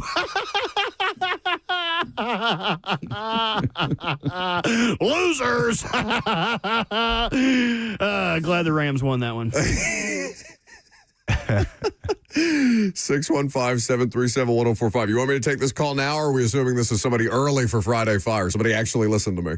Do you want to mystery vortex it? Because I will not. What happened last time? Where we got the waiting music. Ooh, we did yesterday. get waiting music. All right, mystery caller on line 1. We are really Russian rouletting here with the callers lately. We're getting super lax. What do you got? This is Jay from Spring Hill. Can you hear me? I sure can. Okay, sorry. Yeah, okay. So my Friday Fire, or best thing that happened, is I finally had a 4-leg parlay to pay out this week, stemming back from the Arizona Titan game, I guess 3 weeks ago. A long Apparently play, they were- by definition. Well done. Thank you for the Oh, call. and now you didn't well, win. Sorry, buddy. And now everybody's calling in. Did you just hang up on him? No, I just declined to keep holding his call. Why? Well, you didn't call on time. There should be penalty for not listening. Oh, so you think that, are we also going to disqualify Hope? And No, Kathy and got Kathy? Kathy is retroactively. So you're in. playing favorites. If there's going to be a system, We've I didn't win any money. We've always played favorites. the system has to be consistent. I'm not mad at him because he's happy he won money. I'm mad at him because he didn't wait to call. How did you become a bigger jerk with callers than I am? I don't know. I love them. I love you It guys. doesn't seem that way. I love them. I It's just a battered relationship. want people to listen. You're in a domestic abuse relationship with the callers. No, I love the callers. I love the callers. Uh-huh. Just not Jay. Never call again. Hope you never win another bet. Jay. Stop. I'm just kidding. 615. No, you're not. Unless you tell me so I can tail it. 737-1045. Give us your Friday Fire. We'll give you 2 tickets to the upcoming Preds game on Tuesday.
Buck Rising is one of the least positive people on the planet. So to combat that, we've installed a new segment where he's forced to be positive. This is Friday Fire. Because it's Friday, you ain't got no job, and you ain't got shit to do. 615-737-1045. What is the best thing that happened to you this week? Little Friday Fire, little moment of positivity. Mine is twice as happy because it's going to make us happy and it's going to bother Robert. Red Panda is back.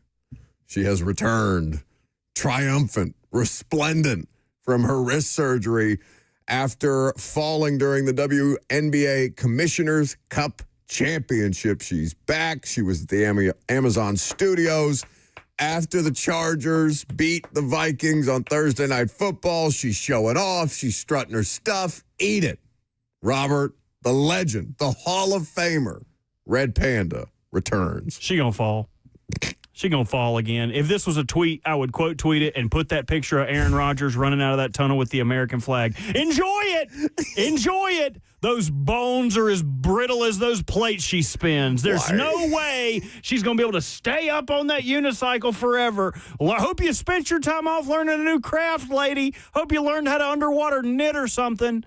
Better hope you figured out how to do somebody's taxes. Man, the negativity today from this guy. What is wrong with you? I think she's going to Joe Flacco this thing. No way. She is. Career resurgence. Call her Gray Panda. Such a stupid disrespect. Joke. It's awesome. She should be celebrated, not denigrated. And I look forward to seeing her at halftime of Tennessee basketball games this year. Yeah. Oh, look what she's schlepping down to. Because a once proud halftime performer now having to go to the Food City Center to That's right. I don't know how you guys buy into this. That's what I'm going to do. When I get fired from radio, I'm going to pick up some lowly side street schlep job, and I'm going to be tap dancing. And they're going to be like, "Oh, look at the round mound she's of ready. tap dancing." Yes, the round mound of tap. That's what I'll be, just like river dancing. It's like, oh, this is what it takes. It's what makes people love you, right? Just, oh yeah. Disrespect. You need a top hat. Well, when Red Panda is doing her thing. Is this your Friday Fire too? No. But when she's doing her thing and pleasing. It should be. You want to double down? When she is pleasing crowds of thousands at Food City Center this basketball season, who will be sitting there courtside with headsets on for the Vol Network? Mike Keith, which we knew, and Chris Lofton announced this week as Tennessee men's basketball's new color analyst. They announced the broadcast team. Vol Hoops did just yesterday. Mike Keith, Chris Lofton, John Wilkerson as the backup play-by-play voice, and another color analyst, and Steve Hamer, a VFL who you can often see on the Tennessee ESPN broadcast, ESPN Plus broadcasts of Tennessee Hoops. The preseason number 18 team in the country. A lot of excitement about this team with Jacoby Gillespie, with Nate Ament, and I think that's an excellent choice. Chris Lofton, a Tennessee legend, beloved by Tennessee fans, and I cannot wait to hear he and Mike Keith on the Vol Network broadcast right here on The Zone. Robert? My Friday Fire is, I don't know if we even talked about this on the air, but we were nominated for a Marconi. If you're unfamiliar, I don't blame you. Not many people outside of the radio industry understand what that is, but it's basically the Emmys, the Oscars for radio. There's all kind of different awards you can win: best sports station, best host, best radio manager. Like it's just like the Oscars and Emmys, but for radio. And we were submitted for best sports station in the country, which is a huge honor to even be listed among those names. It was Boston, it was Detroit, who was the inevitable winner. And my Friday Fire is they don't tell you what place you come in. So for the next year, I will happily proclaim that 104.5 is the second best sports station in the country. That's right. Congratulations. Congratulations to Ramon and Will, to the Buck Rising Show, Doug Matthews, Blaine and Zach, 3HL. Congratulations. We are the second best sports station in the nation. There's no evidence to say otherwise. No one can take that away from us. This is my song, and no one can make it a lie. bum, bum, bum, bum. If we actually had some money, confetti would be shooting off. This is my song. For confetti. And nothing. And I know why. And I wonder, do you really, really know that as long as we're the number 2 sports station in the nation, I will sing my song for you. Oh, my goodness. So good, we're going to get pinged for copyright. Like, was that, I can never pronounce the guy who actually sings that song. He says he has a French name, but... Yeah, congratulations to us. We may come in last place, but no one will be able to prove it. How many Celsius have you had today? None. He is au natural, baby. Oh, God, that's terrifying. Just Mexican hot dogs. It's the only thing that is fueling me. Well, I didn't order the hot dogs. We're going out to eat. You said we were. We're going out to eat in an hour. I was so excited. You're kidding me. It's too late now. Now, yeah. When we talked about this initially, it wasn't too late. The way his body language is completely Let's take some calls. changed. I don't want to tell you. I'll block all of these out. Don't hot do dog. that. Kathy wins. Oh, Kathy wins. Stop it. I'm over this. You can't take it out on the callers. 615-737. Look how bratty. You really didn't know. You really didn't order the hot dog. I thought we were going out to eat. We are at like 1:30. I'm hungry now. You wanted the hot dogs and you wanted. Okay. I'm cribby. My stomach is. I wish I could put this microphone in my belly. I mean, it'd probably fit in your belly button. Take the calls. Just take the calls. You guys want to be like this. Just take the dadgum calls.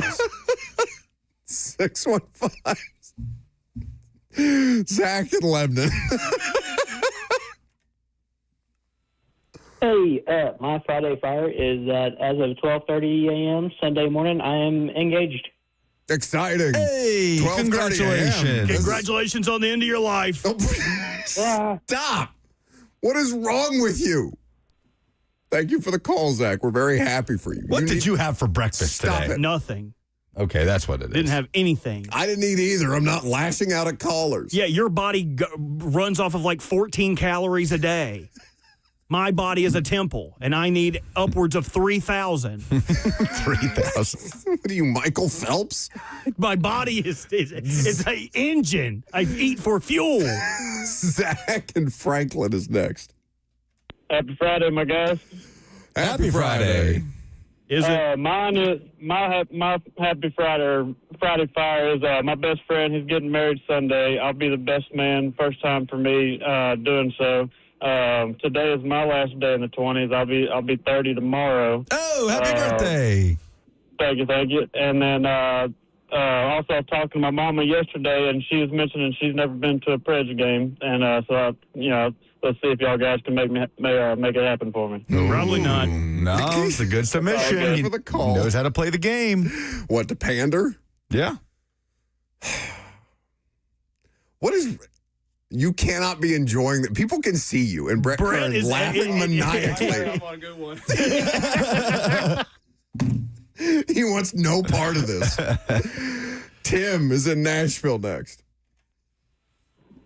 Hey, what's up, guys? Can you hear me? Happy Friday. Yes, happy Friday. My Friday fire for the lady that called in about her dog winning the Halloween contest. She didn't listen to the radio. Screw that. Oh, man. Sorry.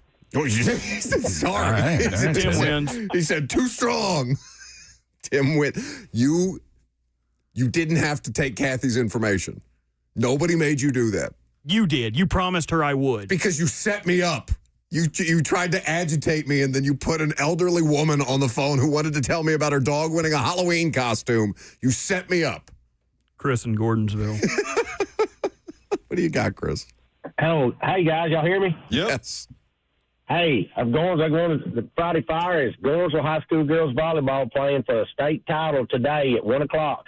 First time in program history. My daughter's a senior, Christina Ray, and she's already got 2 state titles her freshman sophomore year in softball, back to back. Wow. Now she's playing for one in volleyball. So that's pretty daggum office. Proud day that I am. That's badass. Congratulations. Good luck to you guys. To them.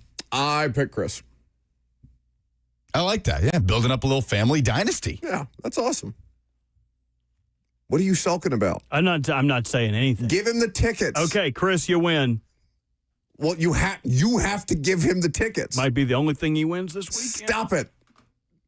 Good luck, Chris. Brett Kern next.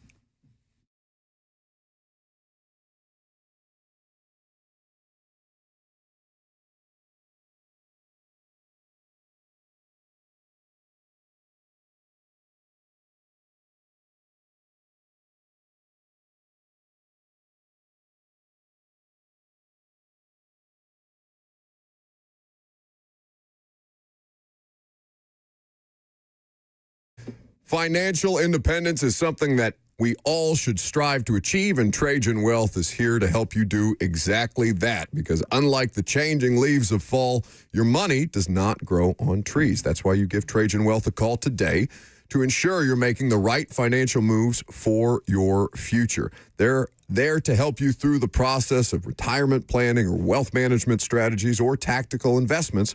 And I've been talking about Trajan Wealth for a while now. Let me tell you, they make retirement planning simple. No pressure, no confusing jargon, just clear, honest advice from fiduciaries who put your goals first. You'll feel more confident, more prepared, and honestly relieved. If you've ever wondered if your retirement plan could be better, get a second opinion from Trajan Wealth. You can call them at 615-270-5000. That's 615-270-5000, or visit them online at TrajanWealth.com. Advisory services offered through Trajan Wealth, LLC, an SEC-registered investment advisor. This is a paid advertisement.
Selling your home can be stressful. But it doesn't have to be. Get a guaranteed offer from Mark Spain Real Estate. There are no showings, no open houses, no stress. Work with the #1 real estate team in the U.S. and close with confidence. Go to markspain.com today.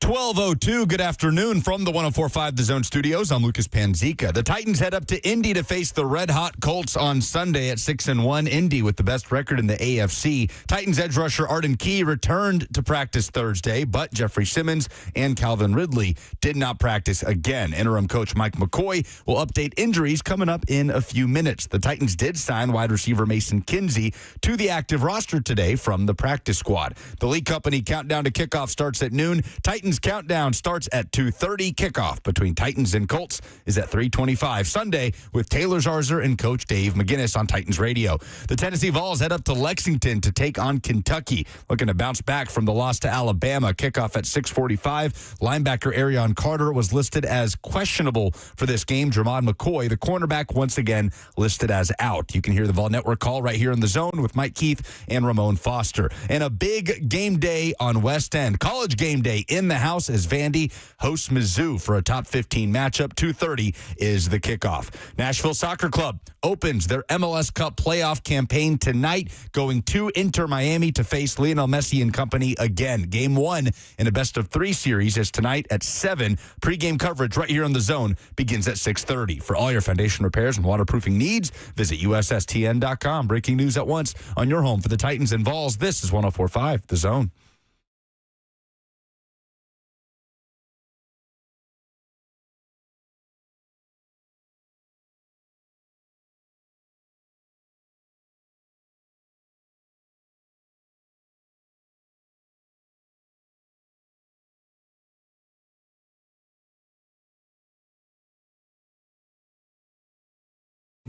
Brett Kern is here on a Friday. We got picks to make. We're bringing back the picks since Brett was out last week, though I know you made your picks anyway. Hey, buddy. I did. We're happy to have him in studio. 615-737-1045 is the number if you want to participate. We can take your calls for Brett Kern as well. We are going to talk about this Eddie George quote or this Eddie George story in the Tennessean here in just a second. But I do suppose we have to start in the obvious place, which is that you could not find more polar opposite opponents than the Tennessee Titans and the Indianapolis Colts this week. I mean, one is leading pretty much, not leading, but top 5, if not top 3, in every offensive statistical category. And then obviously the Titans are unfortunately bottom 3, bottom 5 in a lot of categories. And just to see, I was going over all their offensive stuff, kind of stats, and obviously, Mac was talking, obviously just film with the eyes and what he sees, but the balance that Indianapolis has on offense between Jonathan Taylor leading the league, the amount of attempts he's getting, but then Pierce is second in the league at per catch at almost 20. It's like 19.8, which is insane.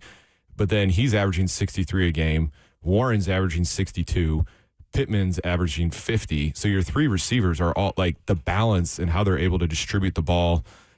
Indiana Jones, not necessarily leading the league in touchdowns and all that stuff, but, at 71% is very efficient. Also, Drake May leading the league 75.5, which is crazy. He's pretty impressive. He's doing great. But and he only has 3 picks, and the Colts in general are +8 in the turnover margin, which is 3rd in the league. So like I said, they're very balanced, where obviously the Titans are still trying to find an identity to establish who they are as an offense. That's the thing that makes me crazy. Like, we were talking about this to start the show. I don't know how much of the Chargers game you watched, if any, last night. It was pretty. I did, just because, Bryce had Keenan Allen. Okay. So that was obviously why it was on. He's and still also, tinkering at a high rate? Well, it's a tough week for him. A lot of guys on buys. Okay. Struggling. He has some guys with the Lions buy, Jaguars buy. It's rough, but he made it. He'll make it. But the Chargers uniforms last night, solid. The navy blue? All navy. I didn't dislike them. I was surprised by them, I guess, when I saw them. Like, I didn't like the mustard yellow jerseys that they were wearing, I think, last weekend. It's pretty rough, but not a great look. I'm also a big fan of the all navy when we wore all navy. Yeah. If we could have had the white helmet to go with the all navy pants and jerseys with the white helmet, I think that would have been outstanding. That does seem to be consensus almost, that the white helmet is the better look for the Titans. I like the navy helmet. The white helmet, it might just be a nostalgia thing for me. Like, the white helmet just reminds me of growing up a Titans fan and all those great moments at LP Field and Nissan Stadium. So maybe that's what it is. I do like the navy helmet look a lot. Yeah. I am just within the context, though, of the Chargers and the Vikings last night. Like, the Chargers have a clear and obvious identity, Brett. Like, they don't care how they win or what it looks like when they win. Harbaugh has this trickle-down effect where they're just going to grind you out. And he's brought a lot of the same coaches that he's worked with before in. So there is a continuity from head coach on down through the way that the roster's built. And obviously, you are going to be a more physical, more effective version of yourself when you've got your top 5 pick at left tackle in the lineup. Again, with Joe Alt returning for the first time in a couple of games. That's the thing that's most surprising to me about the Titans, is that they can't run the ball either. Right. Like, the passing game, he's making some turnover-worthy plays. When he is in a situation where a turnover is possible, he almost always seems to lose them, specifically with the fumbles. Talking about Cam Ward, he's leading the league among all ball carriers. 5 fumbles, 5 lost. This year he's got 5 interceptions as well. They are having so much trouble taking pressure off him because they cannot efficiently run the football. Yeah, and the week prior they had 15 attempts, and I thought that is not a lot of attempts. And then last week they have less. Yeah. It's like 12 attempts or something like that. So that's tough. I mean, if you can't run the ball, you become one-dimensional, which puts a lot of pressure on Cam. The defense starts squeezing down, making Cam had to throw in tighter windows. Even last night, though, Herbert had 7 carries for 62 yards, I think.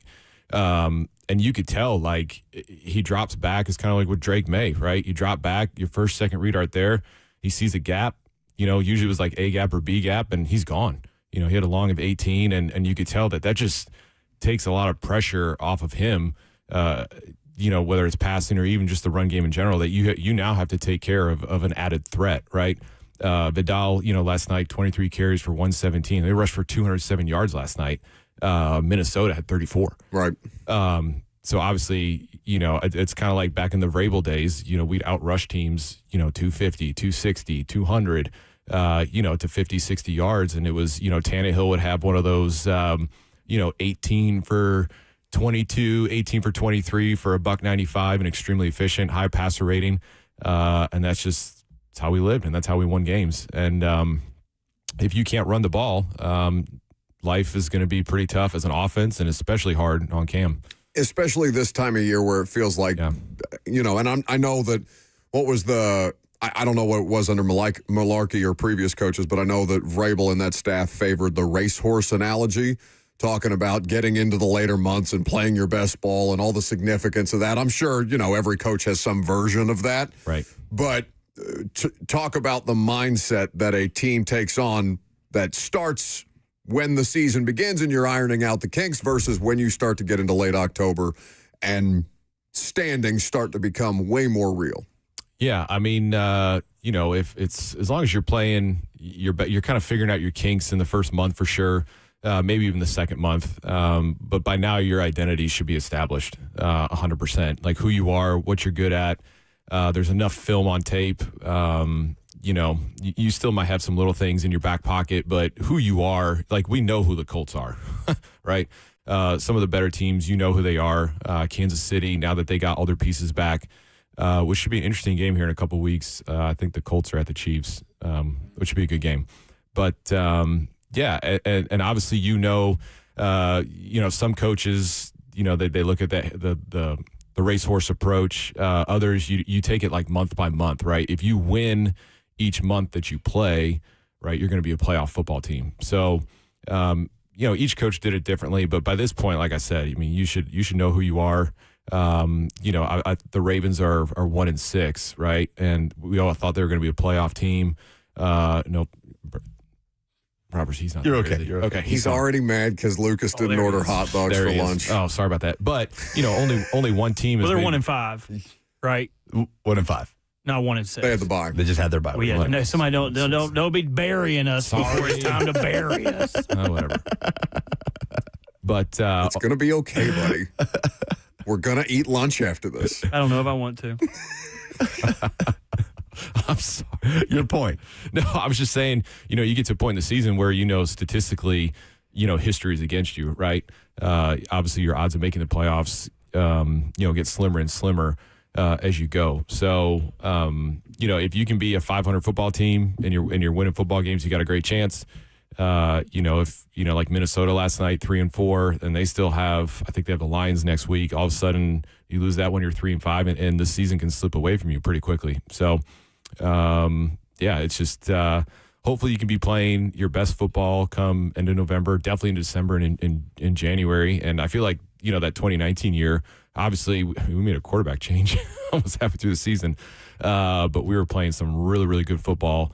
Kind of end of November, really good in December, and obviously January was even better. So, to follow that Broncos loss, the 16-0 loss where the quarterback change was made, up with, I think the next week was the Chargers and Jeff Simmons' first game and just all the insanity that finish was. Fake punt. Yeah. You had, was it Wes Woodyard forcing a Melvin Gordon fumble on the goal line? Think so. That sounds right. It was just an insane game, and that started a bit of a run. Brett Kern in studio with us. Let's pick some games. You want to pick some games? Let's pick some games. Okay, we can do that coming up next.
Welcome back to the show, fueled by Hattie B's Hot Chicken. Brett Kern in studio. We'll pick some games here in just a second. Brett was concerned with the welfare of Lucas Panzica, who lied to all of us on Tuesday when he said he had food poisoning and then proceeded to do what with the rest of your afternoon? Just because you can't fathom bouncing back and putting your body on the line for your teammates. Don't project that onto me. Is this your Jordan flu game? It was. It's exactly what it was. Good for you. No, don't encourage this behavior. He's got an iron gut. Division E champs, baby. Handle that mall Chinese food, no problem. Division E champs. Is there a single division in beer league soccer below you than Division E? I don't know, actually. Yeah, I think you may be the lowest of the low. You are the lowest of the rec league soccer players. Division E. E stands for elite. That's it. We will pick games shortly, and there is a lot of fun college games to go through, and certainly some fun NFL matchups as well. But we do have playoff soccer. Yeah. Kern is adorned in his Nashville SC gear. Let's go. I'm told that there may be a Nashville SC situation next week with the show that I'm going to be under protest for. Potentially. Okay. If it's remote, you're not going, right? No. No. It's just potentially something in studio on Tuesday. Stay tuned for that. Mascots make me uncomfortable. I'm with you on that one. Especially when the mascot tries to come in here and I'm doing a radio show. Because the mascot is not great for an audio medium when the thing is sign languaging to me about its playoff chances. We'll see what happens. Damn coyote. What do you think? Decision day, 5-2 loss to Messi's Miami. Messi hat trick. Didn't take advantage of some chances in the first half. Nashville, the better team in the first half of that game. 100%. And now you get Miami in a best-of-3 series. Messi just inked a 3-year deal. He's not going anywhere. Going to play until he's 41 in Major League Soccer. Still just making guys look silly out there. Still one of the greatest players on the planet. Yes. And Miami tonight, you can hear it on the Zone. Will and Eddie Carvacho have the call. 6:30 pregame, 7 is the kickoff, and then game 2 at Geodis Park next Saturday. I'll be there for that one. What do you think? Yeah, there's not many times where, Nashville SC, when Hadi Mukhtar, Surge missing a couple of those early on in that game, and then Hadi Mukhtar point blank from the penalty, just kind of airmails it over top. It was one of those games where you have to finish, right? You got to finish when you have these opportunities, and they can. That they've shown that they've had chances, and if they can finish, because obviously clearly Miami can score. They've had multiple games where they've scored 4 or 5 goals this year, and they can kind of score at will when they want to. So yeah, I mean, if they go out and finish on some of these things, and it might be some of these games where you win 4-3. I mean, There's going to be some high scoring games. Some high scoring games, but I mean, it'll be fun. I mean, man, what better? I didn't get to go last week. When they played on decision day. But I heard it was nuts, sold out, crowd was crazy. You said some of the best soccer. I was in and out watching that game. But, for a chance for Nashville to host a playoff game next week, especially if they go up 1-0, I mean, my goodness. Yeah, if they can get a win tonight, be huge. BJ made the point, we talked to him yesterday, about having to play Miami, and is that a matchup you want to avoid? He said, look, playoffs are going to go through Miami at some point. Might as well do it now. And so I get that logic, and they haven't gotten Miami since Messi arrived in the United States. They've played a lot. Leagues Cup, U.S. Open Cup, MLS playoffs now. So you got to think they're due at some point. But I think it's going to be a really entertaining series. Which is crazy, too, because, the number 1 seed is Philly. And if I'm correct, we beat them there, beat them home, and we beat them in U.S. Open Cup. U.S. Open Cup. 3 times. 3 times. Yeah. But, I think if Nashville SC could have, it's the past. You can't obviously dwell on it. If they could have finished the season a little bit stronger, you'd probably be hosting. But is what it is, and should be a good series. Good luck to Nashville SC and their playoff chances. Let's pick some games. Tune in tonight. All right, so we start with Ole Miss, number 8 team in the country, hitting the road to Norman to take on number 13 Oklahoma. Early kickoff, 11 a.m. Central. You can watch it on ABC. Oklahoma, 5.5-point favorites, Brett. It would be the marquee win of the season for the Sooners if they can get it done against a red-hot Ole Miss offense that came up just short in Athens last week. Yeah, this is, for Oklahoma, they got 5 games left in the regular season, and this is the start of a tough stretch for them. They got UT, Bama, Missouri, LSU to finish. So this is kind of the start for them. But, Venables D, 4 of 7 opponents this year have only scored 7 points, and it's been less. So their D is playing outstanding. But, Ole Miss last week, scoring on its first 5 possessions, they're averaging 37.4 per game. But Ole Miss struggled to stop them and stop Georgia in the run last week. So we'll see. Oklahoma's got a freshman running back, Torrey Blaylock, who's coming off. He just got freshman of the week, 19 carries for 101 yards. And a TD versus South Carolina. So I think it's going to be a great game, but I think Ole Miss is going to cover. 5.5 is a big enough line where I'd probably be with you on that. And the thing that we were just talking about earlier, Brett, we were getting into a little bit of college football because the Vols obviously have Oklahoma on the schedule here in a couple of weeks too. That John Mateer getting back, getting in a rhythm, finding ways. And I know the defense got I think Lenora Sellers had a safety situation in that South Carolina loss against Oklahoma last week. John Mateer playing solid football, looks like he's getting better as he gets more comfortable. So I'd like to see them hit the over. The over right now is 52.5. I don't think that's going to be the case, but I do think that Ole Miss is good enough to cover in that situation, although we understand that it's a difficult place to go and play. Both teams with one loss looking to keep that margin of error still a little bit open for the playoff down the stretch. Yep. Texas A&M, undefeated, 7-0, 4-0 in conference play. They're on the road to Baton Rouge. We were talking earlier about some of the heat, some of the noise around Brian Kelly right now. The vibes aren't great, Not great at LSU, right? It was always one of those things where, okay, is he going to mesh with this fan base? If he wins, yes. Winning has not come as often as LSU fans would like. Obviously, high standards down there. Whit Weeks, the LSU star linebacker, will continue to be out for this game as they host Texas A&M. A&M, 2.5-point road favorites under the lights in Death Valley. Yep. This rivalry goes back to 1899. That's pretty crazy. How about that? Yeah, that's insane. Yeah, A&M beat LSU 52-0 at College Station. So obviously these teams have been playing on and off for a really long time. LSU's O-line has underperformed this year, and the SEC sack leader, Cassius Howell, coming into Death Valley, and I believe LSU is starting a freshman left tackle for the first time. So the interesting part is the weather, 80% chance of rain and storms. So I think that might limit LSU in the receivers that they have. Vanderbilt was able to kind of a blueprint. Vanderbilt was able to kind of go east and west run on LSU last week. Last year, Reed rushed for 62 yards and 3 TDs, while the Aggies rushed for 242 yards last year. So I think the game will be close just because, potentially with the weather, it might get a little sloppy, but I could see A&M. I think A&M's going to cover. I can see them winning by a field goal or a touchdown. I'd take them to cover, too. This feels like one of those moments that if you're LSU, you want to see how Brian Kelly responds, and I just don't think he has the offense and the coordinator in place to get the job done. We talked about the stubbornness or the reported stubbornness of Brian Kelly about making changes with his offensive coaching staff as we've gone through the season. A&M is not the opponent you want to see coming to town when you're trying to work through those kinks and you've got a coach who's digging his heels in. Is there a quieter national championship contender than Texas A&M? They're the number 3 team in the country. I always feel like they start off relatively hot, and then all of a sudden, they have 3-4 losses, and they just kind of fizzle towards the end of the year. But, this year has been... They're legit. They're legit. Indiana's not quiet. People can't... Signetti's not quiet. So, and it's crazy to be even talking about them as a national championship contender. I don't know. Are we just bored with the idea of Ohio State winning it again? They've also... Nobody's talking about that. We're not really talking about Ohio State. Well, their schedule is dreadful. Beyond the Texas game in week 1, which we've seen what Texas has turned into...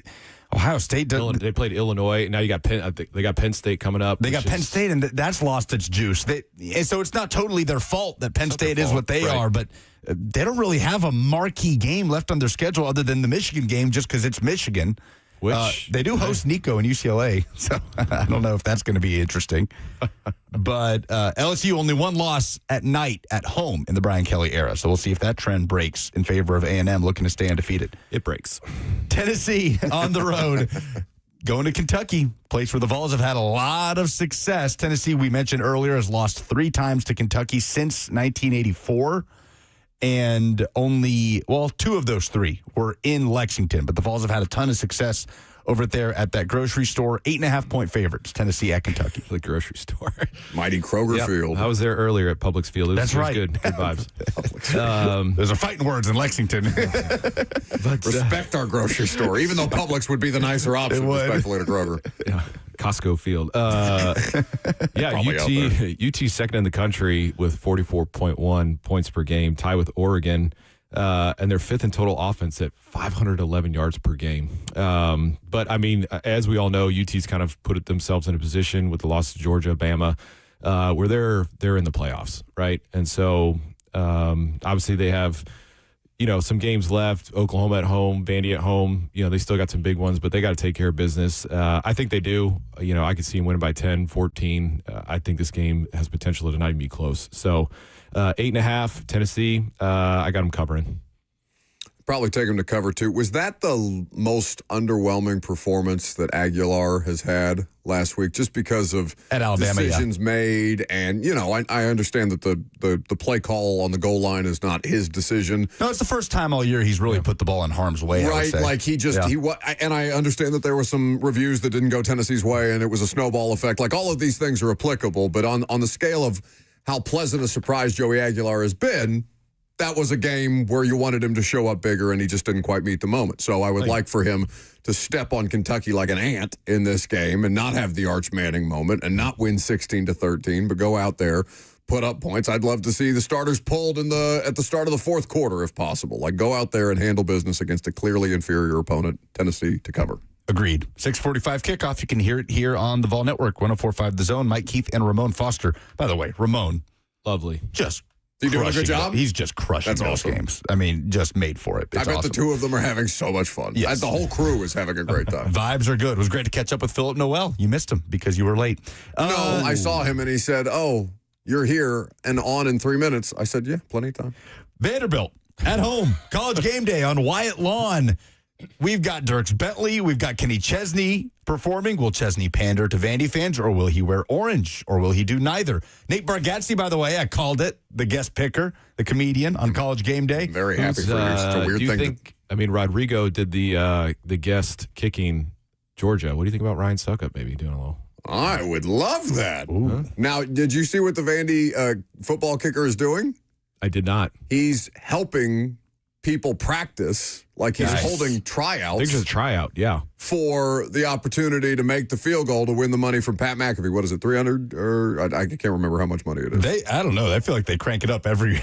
They'll get upwards of like $500,000 sometimes. Sometimes Herb Street's out there matching it. Yeah. He's like, I'll win 100K down, He's got that prime money. It's, Have we ever gone back to these kids and be like, how'd you spend this money? It's like, well, they've never paid me. Like, this was all for like, it was all a show. You know the old saying, like, I'd never tell anyone I won the lottery, but there would be signs. Like, I need to see the signs from these kids. Like, if I won $300,000, even after you taxed it in college, I'd be driving around town in a roofless limo all the time. Kids are just buying like 5 jet skis with the money. It's got a clause in there, buyout payable 2050. Yeah, absolutely. Vandy and Missouri, 2 of the best rushing attacks in the SEC, although Missouri slowed down. Ahmad Hardy has not broke 60 yards each of the last 2 weeks against Alabama and Auburn. Cedric Alexander running the ball well. 2 of the most fun improvisational quarterbacks in the SEC too, Brett, with Prabula and Pavia. Vandy, 2.5-point favorites. The vibes, I would say, have never been like this on campus to this level with 100%. Vanderbilt football. Can they ride that wave to the tune of another ranked win and take another step towards a college football playoff berth? Yeah, it's crazy because Hardy's still third in the country. Yeah. With 840 yards. He had a crazy start to the season. Which is nuts. But, Missouri's one of 3 programs to be top 10 nationally in total offense and defense. 486 on offense, 243 on defense. The other 2 are Oregon and Indiana. How about that? The Mighty Hoosiers. Playing the Mighty Bruins this weekend. You better watch out. I'm a little scared. Trap game? Nico? This blonde-headed child. Where's the game at? Is it in? It's in Bloomington. Mighty Bloomington. Yeah, they got no chance. Memorial Stadium. You can't leave the LA weather. But Missouri's averaging 39 points per game. They're only giving up 16.7, which is pretty crazy. But Vanderbilt, second in the country on third down conversions, 55.7. So that means they are handling the sticks very well. Probably a lot of 13 shorts. If Diego can protect the ball, I think Vandy will have its best 7-game start to the season since 1950. I'd take them to cover the 2.5. I think the matchup versus, you mentioned Ahmad Hardy, who's a really good player, but Vandy is 21st in the country when it comes to defensive efficiency against the rush. I like the matchup. I think that Pavia is going to gut it out. I think that this is one of the games where he's throwing his body around, hopefully not recklessly, but that he's just doing the things to go out there and make sure they get the job done. I know that's not necessarily the most analytical approach, but I love it. I hope Vandy wins. I think that's what happens. I'm with you. I think Pavia does enough to get it done. All right, to but he the doesn't wish NFL. success on Vanderbilt, as we noted earlier in the show. He wanted 3 wins for his birthday on Sunday, and none of them included Vandy. I will be rooting for Vanderbilt in this game, I will say. But if I get 3 wishes, I'm sorry, I'm not spending them on one of my school's rivals, although I can enjoy what's happening over there. I can't wait for rivalry week. It's Thanksgiving week, so we'll barely be on the air. Bears at Ravens. Baltimore coming out of the bye week. Robert, Lamar has practiced, yes? He practiced fully today. Wow, big step. Big step. Wednesday, Thursday was limited.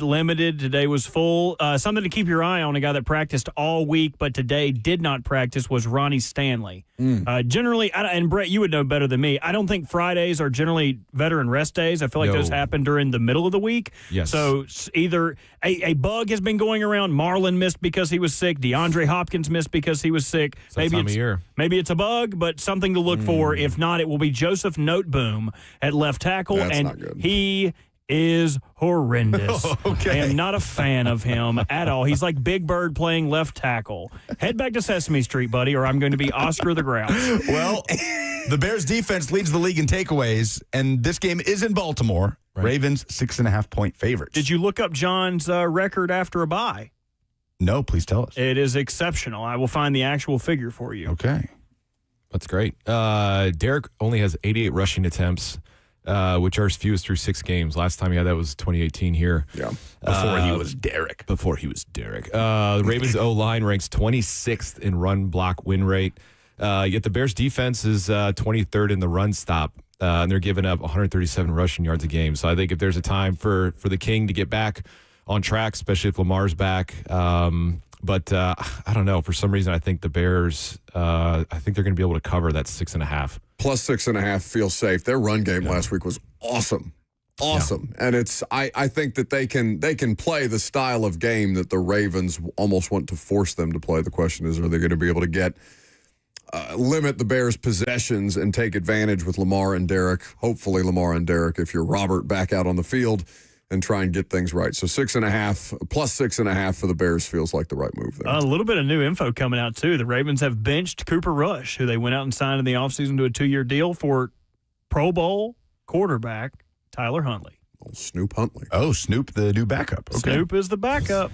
Jim Harbaugh, 14-3 after a bye. That's pretty good. Well, that's unfortunate because Jim coaches the Chargers. John Harbaugh, 14-3. I don't care if the Ravens win by 3. It's good for us. Yes, absolutely. Bears covering. It's great for us, buddy. It's great for us on Monday at the very least, I'll tell you that. Just don't even bother on Monday if they lose. Just stay home. Hey, tell our bosses that. Tell our bosses that. So when I go to apply for this miss, they're like, why were you out? Buck said just don't worry about it if they lose, so... My job is harder when the Ravens lose because of you. Right, we could just get Bryson here. I'll have him skip school for there the day. You go. He can handle the board. Yeah. God knows he learned how to turn his microphone on real quick. Yep. Shut up. Get him out of here. Cowboys at Broncos game in Denver. Man, the Broncos have had a resurgent spell after a slow start to the season, even if they had to score 33 points in the fourth quarter to come back and beat the Giants last week. Cowboys 3-3-1, Broncos 5-2, Denver 3.5-point favorites. Yeah, I think, the Broncos at 5-2. Many people have different thoughts on what that 5-2 is. A lot of descriptive words. Lucky, whatever. I mean, you can say what it is, but they're 5-2. Dallas is first in total offense, second in scoring in the league. It's crazy. Bo Nix had 40 fantasy points last week and 35.6 came in the fourth quarter, which is crazy. But Cowboys are 3-0 against the spread as underdogs this season. So I think the Cowboys, they cover that 3.5. The real question is, does Brandon Aubrey get the chance at a 7-yard field goal in Denver? Can you imagine? With him, that's with Seeing him actually kick a football in Denver, I could legit see him kicking a 75-yarder. I feel like people are almost numb to the idea of it because you see people hitting 65 plus It's almost, gonna happen. and him in particular. I mean, think about it. If he misses it, right, the other team gets the ball to plus 35. I mean, that's nuts. Disaster. Still one of the most. You just turn right around and be like, all right, we'll kick a field goal. Lane Kiffin attempting that as the head coach of the Raiders has been a meme for like 20-something years, and now it's like a reality. Was that with Seabass? It was, yeah. In Oakland. How pissed would you be if you were Janikowski? Janikowski was pissed because I remember multiple years he never got a Pro Bowl, and it was because they always attempted like 63, 62, 59. And I think the one year he went like chipping away at his percentage. Well, his percentage was like 75%, and he went like 2 for 10. It was like 55 and over. They tried that many field goals, and he only made 2 of them. And he and Kiffin are like the same age. So imagine that. Like your head coach is your peer telling you to go out there and try a 70-plus yard field goal. But that's not crazy anymore. Yeah. So you said you're going. I said the Cowboys cover. Okay. Yep. I hate to just pick with Brett at this point, but I do like. Okay. We got to start making Buck go first. We got to start making Buck go first. Buck, what's your analysis on this game? No, I mean, I have analysis, but like that's the correct pick. I just think that the Cowboys offense is moving at such a efficient pace right now. And like, think about this. They're getting a top 1% Dak Prescott season at this point, and their defense is a nightmare. And they traded away Micah Parsons, and now they're talking about trading for Max Crosby. Like, if you're Dak, I guess they're just shoving so much money down your throat that maybe you don't care. He's playing well. He's playing awesome. Yeah. And they, like, the combination of those two players, of those two wide receivers, now that CeeDee Lamb is back in the lineup with George Pickens, like, that's working. I mean, has anybody heard a single thing about George Pickens being a malcontent? No. On a Cowboys team that can't get a stop? Like, they're getting good play out of that configuration of offense. So what's your pick? You're riding with Brett. Yeah. Okay. By the way, Broncos should be 6-1. It was so disrespectful. If not for that Colts How many more penalty. games do you the have? Colts should be 7-0 if you don't count the fumble on the goal line. True. All right, 2 more. I got to roll through these. Packers are 2.5-point favorites on Sunday Night Football. Going to Pittsburgh, Aaron Rodgers facing Green Bay for the first time in his career. Micah Parsons coming off his first 3-sack game of his career, which is pretty crazy. But the Steelers have only given up 2 sacks in the last 3 games, so they're obviously protecting Aaron at a very high clip. Packers are 0-3 on the road this year against the spread, but I think that trend breaks. So I think the Packers will cover. I think they win. I think it's going to be close. I think the Packers win by field goal, but obviously that'd be enough to cover. Steelers money line. Rodgers revenge. Trust the Packers offense. It's weird. It's funky. It's disjointed. I think Pittsburgh can handle it. Colts minus 14.5. Shall we go around the room? Or you want to do Bills Carolina? Yeah, let's do that. Bills 7.5-point favorites. I'll go that route. At the Panthers. That's a good point. Panthers 4-3. And 3-0 since the podcast went out. Went out of business. That's right. 3-0. You see this story? You're not on. Thank God, Brett Kern's not I have online. nothing with social media. I have no idea. So there's a Panthers fan podcast that decided after like 8 years of doing it together, these two guys, they're like, we can't take time. We're not getting paid to do this. We can't take time out of our day. We're trying to like produce an actual podcast. Like this team is so bad. The team's so bad. We'll hang it up. 3-0 since the podcast went to funk. There we go. Wins over the Dolphins, Cowboys, and Jets since. So one of those wins is a quality win, but another chance for a quality win at home against Buffalo. Yeah, Bills, surprisingly, they're the worst in the league in the run defense, giving up 156 yards per game. Rico Dowdle. Yeah, and Dowdle and Hubbard, they have the third rushing attack in the NFL. They're averaging 140 yards per game. So this is an interesting matchup. But Andy Dalton, I believe, is starting. Yeah. So hopefully, with the Panthers, the run game, hopefully that'll help them out a little bit. But Bills are looking to avoid scoring 20 points or fewer in 3 straight games since 2020. But we'll see. They're just coming off a bye. That's either really good for some teams. The Ravens case, it's good. You either come out, you perform, or you look a little rough. But 7.5. I think Carolina's playing some pretty good football. So I think Carolina covers. Panthers to cover, and if you see the Bills offense struggle, I wonder how much of that Joe Brady hype starts to wane. It's true. They might want to sit that Josh Allen guy down. He seems a little erratic with the ball. I think they should start Mitch. Yeah, put Trubisky in there. He's a former MVP, guys. That's right. Nickelodeon. An MVP? Yes, he is. MVP. He is definitely an MVP. Yes, that's a fact. Let's let Brett Kern get on with his day. Thank you for your time, buddy. Enjoy the games tonight. Perry and Izzy's, Elmo's, which one? Elmo's, always. Oof. Although I love the sliders. It's the same kitchen. It is. Last call for phone calls on Buck Rising. It's 104.5 The Zone.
What is happening in the chat?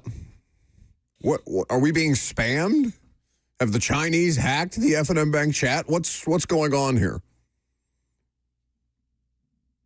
I'm not sure. I'm trying to investigate to get to the bottom of it. So if you're unaware, the show is simulcast on Facebook, YouTube, Twitter, and Twitch, live streamed at Zone TV. You can subscribe. You can follow along if you want to see the Burt cam for all of the belly rubbing, Tavondre Sweat sack celebration type behavior.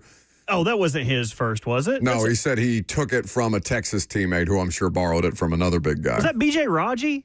B.J. Raji did used to do that. Okay. Packers legend. It was him or Vince Wilfork? He was such a good player for like 4 years. 5-year stretch. Dude, and then he just fell off the face of the earth. I think he had a... Went to like the Lions afterwards or something? He had a tryout with the Chiefs, and I was like, oh, B.J. Raji on the Chiefs, like that fits. He kind of looks like Romeo Crennel. That makes sense. And then nothing ever came of it. It's like Albert Haynesworth on the Patriots at the very end. Not the Washington Albert Haynesworth, but I mean, that wasn't overwhelmingly a great experience either. But we are being spammed in the F&M Bank chat. Bert is trying to figure out what's going on there. We think we have a Russian bot. Maybe this is how Lucas's financial information got leaked. I got it back, though. They never got that Xbox. You excited for the soccer game? Yes, I'll be on at Clarksville tonight, so I'm not going to be able to watch it in real time. I'll have to watch Saturday morning, but I'm excited for the opportunity, man. What else can you ask for? MLS Cup playoffs. You get to play the team in Major League Soccer right now with Messi and company. One last ride for he and Sergio Busquets and Jordi Alba, his longtime Barcelona teammates that are announcing their retirement. So great opportunity for Nashville to go pursue another trophy in what's already been a historic season. You ready for lunch, buddy? Boy, am I. Like, come on, man. What are we doing? We could have had dogs in our bellies, sitting happy. Instead, I had to commandeer somebody's box of raisins. Stop eating Slay snacks. They're poison. They're not. These are not Slay snacks. You don't know that. I think he's poisoning all the snack adjacent things or his snacks or other people's snacks. Anywhere that the two of you might stick your grubby little paws in to eat food that's not yours. When's the last time y'all had raisins? In a cookie. They slap. Yeah, in a cookie. Raisins are killer, dude. Just like straight up raisins? Yeah, these are awesome. By the way, while you're listening to the soccer game tonight on 104.5 The Zone, and I assume watching the World Series as well, pull us up on MyTV 32. We'll be at Clarksville. They host Antioch. Andre Adams and that offense has lit the world on fire this year. Clarksville's a really good team. 2 4-0 teams in the region. So you might as well add another screen and another game into the mix. Anything else you'd like to plug gratuitously? At Lucas Panzica. Robert? Oh, yeah. Robbie _Walsh fighting for that at Burt on Twitter. I'm not able to get it. And do we have to buy it from somebody? Like, what do we have to do to get you technically, that's Burt? illegal. Technically, it's illegal to buy. I don't know. I was looking it up because I've sent this dude so many messages that it's not letting me send him messages anymore. Just this random guy. Dude, yes, he looks like a total goober. Look at him. He's followed by Barack Obama, though, isn't he? What? Obama has some weird followers. You follow him. I know. I've tried to. He's just berating this inactive handle. If you are up there, anyone out there is bored and wants something to do, tweet at Burt and tell him to respond to my DMs. I've offered this guy way more money than you should offer someone for a Twitter handle. Say hand over the handle. Come on. Dude, that guy hasn't tweeted in so long. Polls. Where's Star Wars at? Yeah.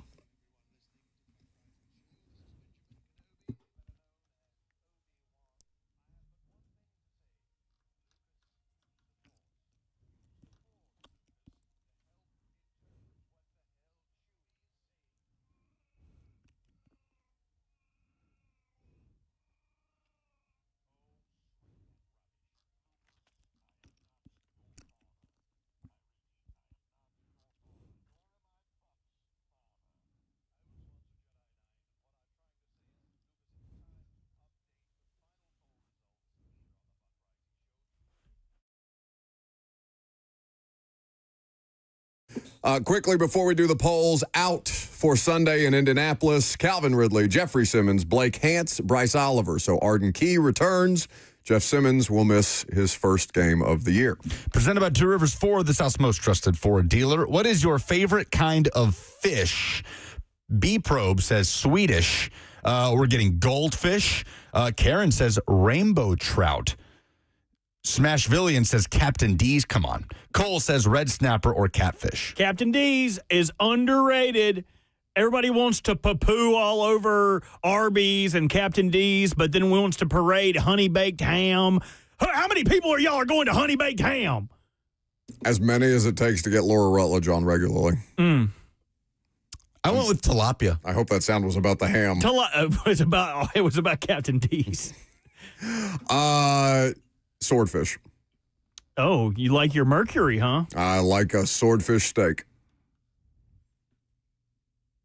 Oh, don't look at me. I could eat any kind of fish. Red fish, blue fish, one fish, two fish. Who you got, Vandy or Mizzou? 73% are going Vandy. And what would have to happen for the Titans to beat the Colts? Kyle says their plane would have to get delayed, but the Colts are at home, so the Titans are the ones taking the plane. Maybe they missed their flight and forfeit. Caleb says the entire Colts roster gets swept up with gambling busts. Not impossible, I suppose. Isaiah Rodgers, Tom Pelissero is reporting. Those are the polls. Very good. That's the end of the show. Happy birthday to Lucas. We will be back with you on Monday. You have something else to say? No, I just wanted you to speed it up. Okay, we're done. It's lunchtime. See you later.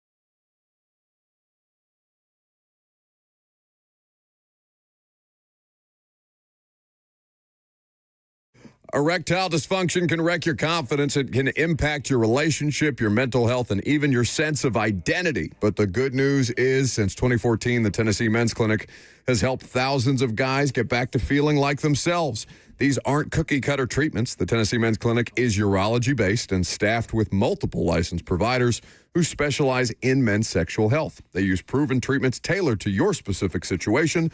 No one size fits all. Your initial appointment is only $99 and includes a full medical consultation, blood work, and if medically advised, a test dose right there in the office. So call today at 615-208-9090. That's 615-208-9090 or book easily online at Tennessee Men's Clinic.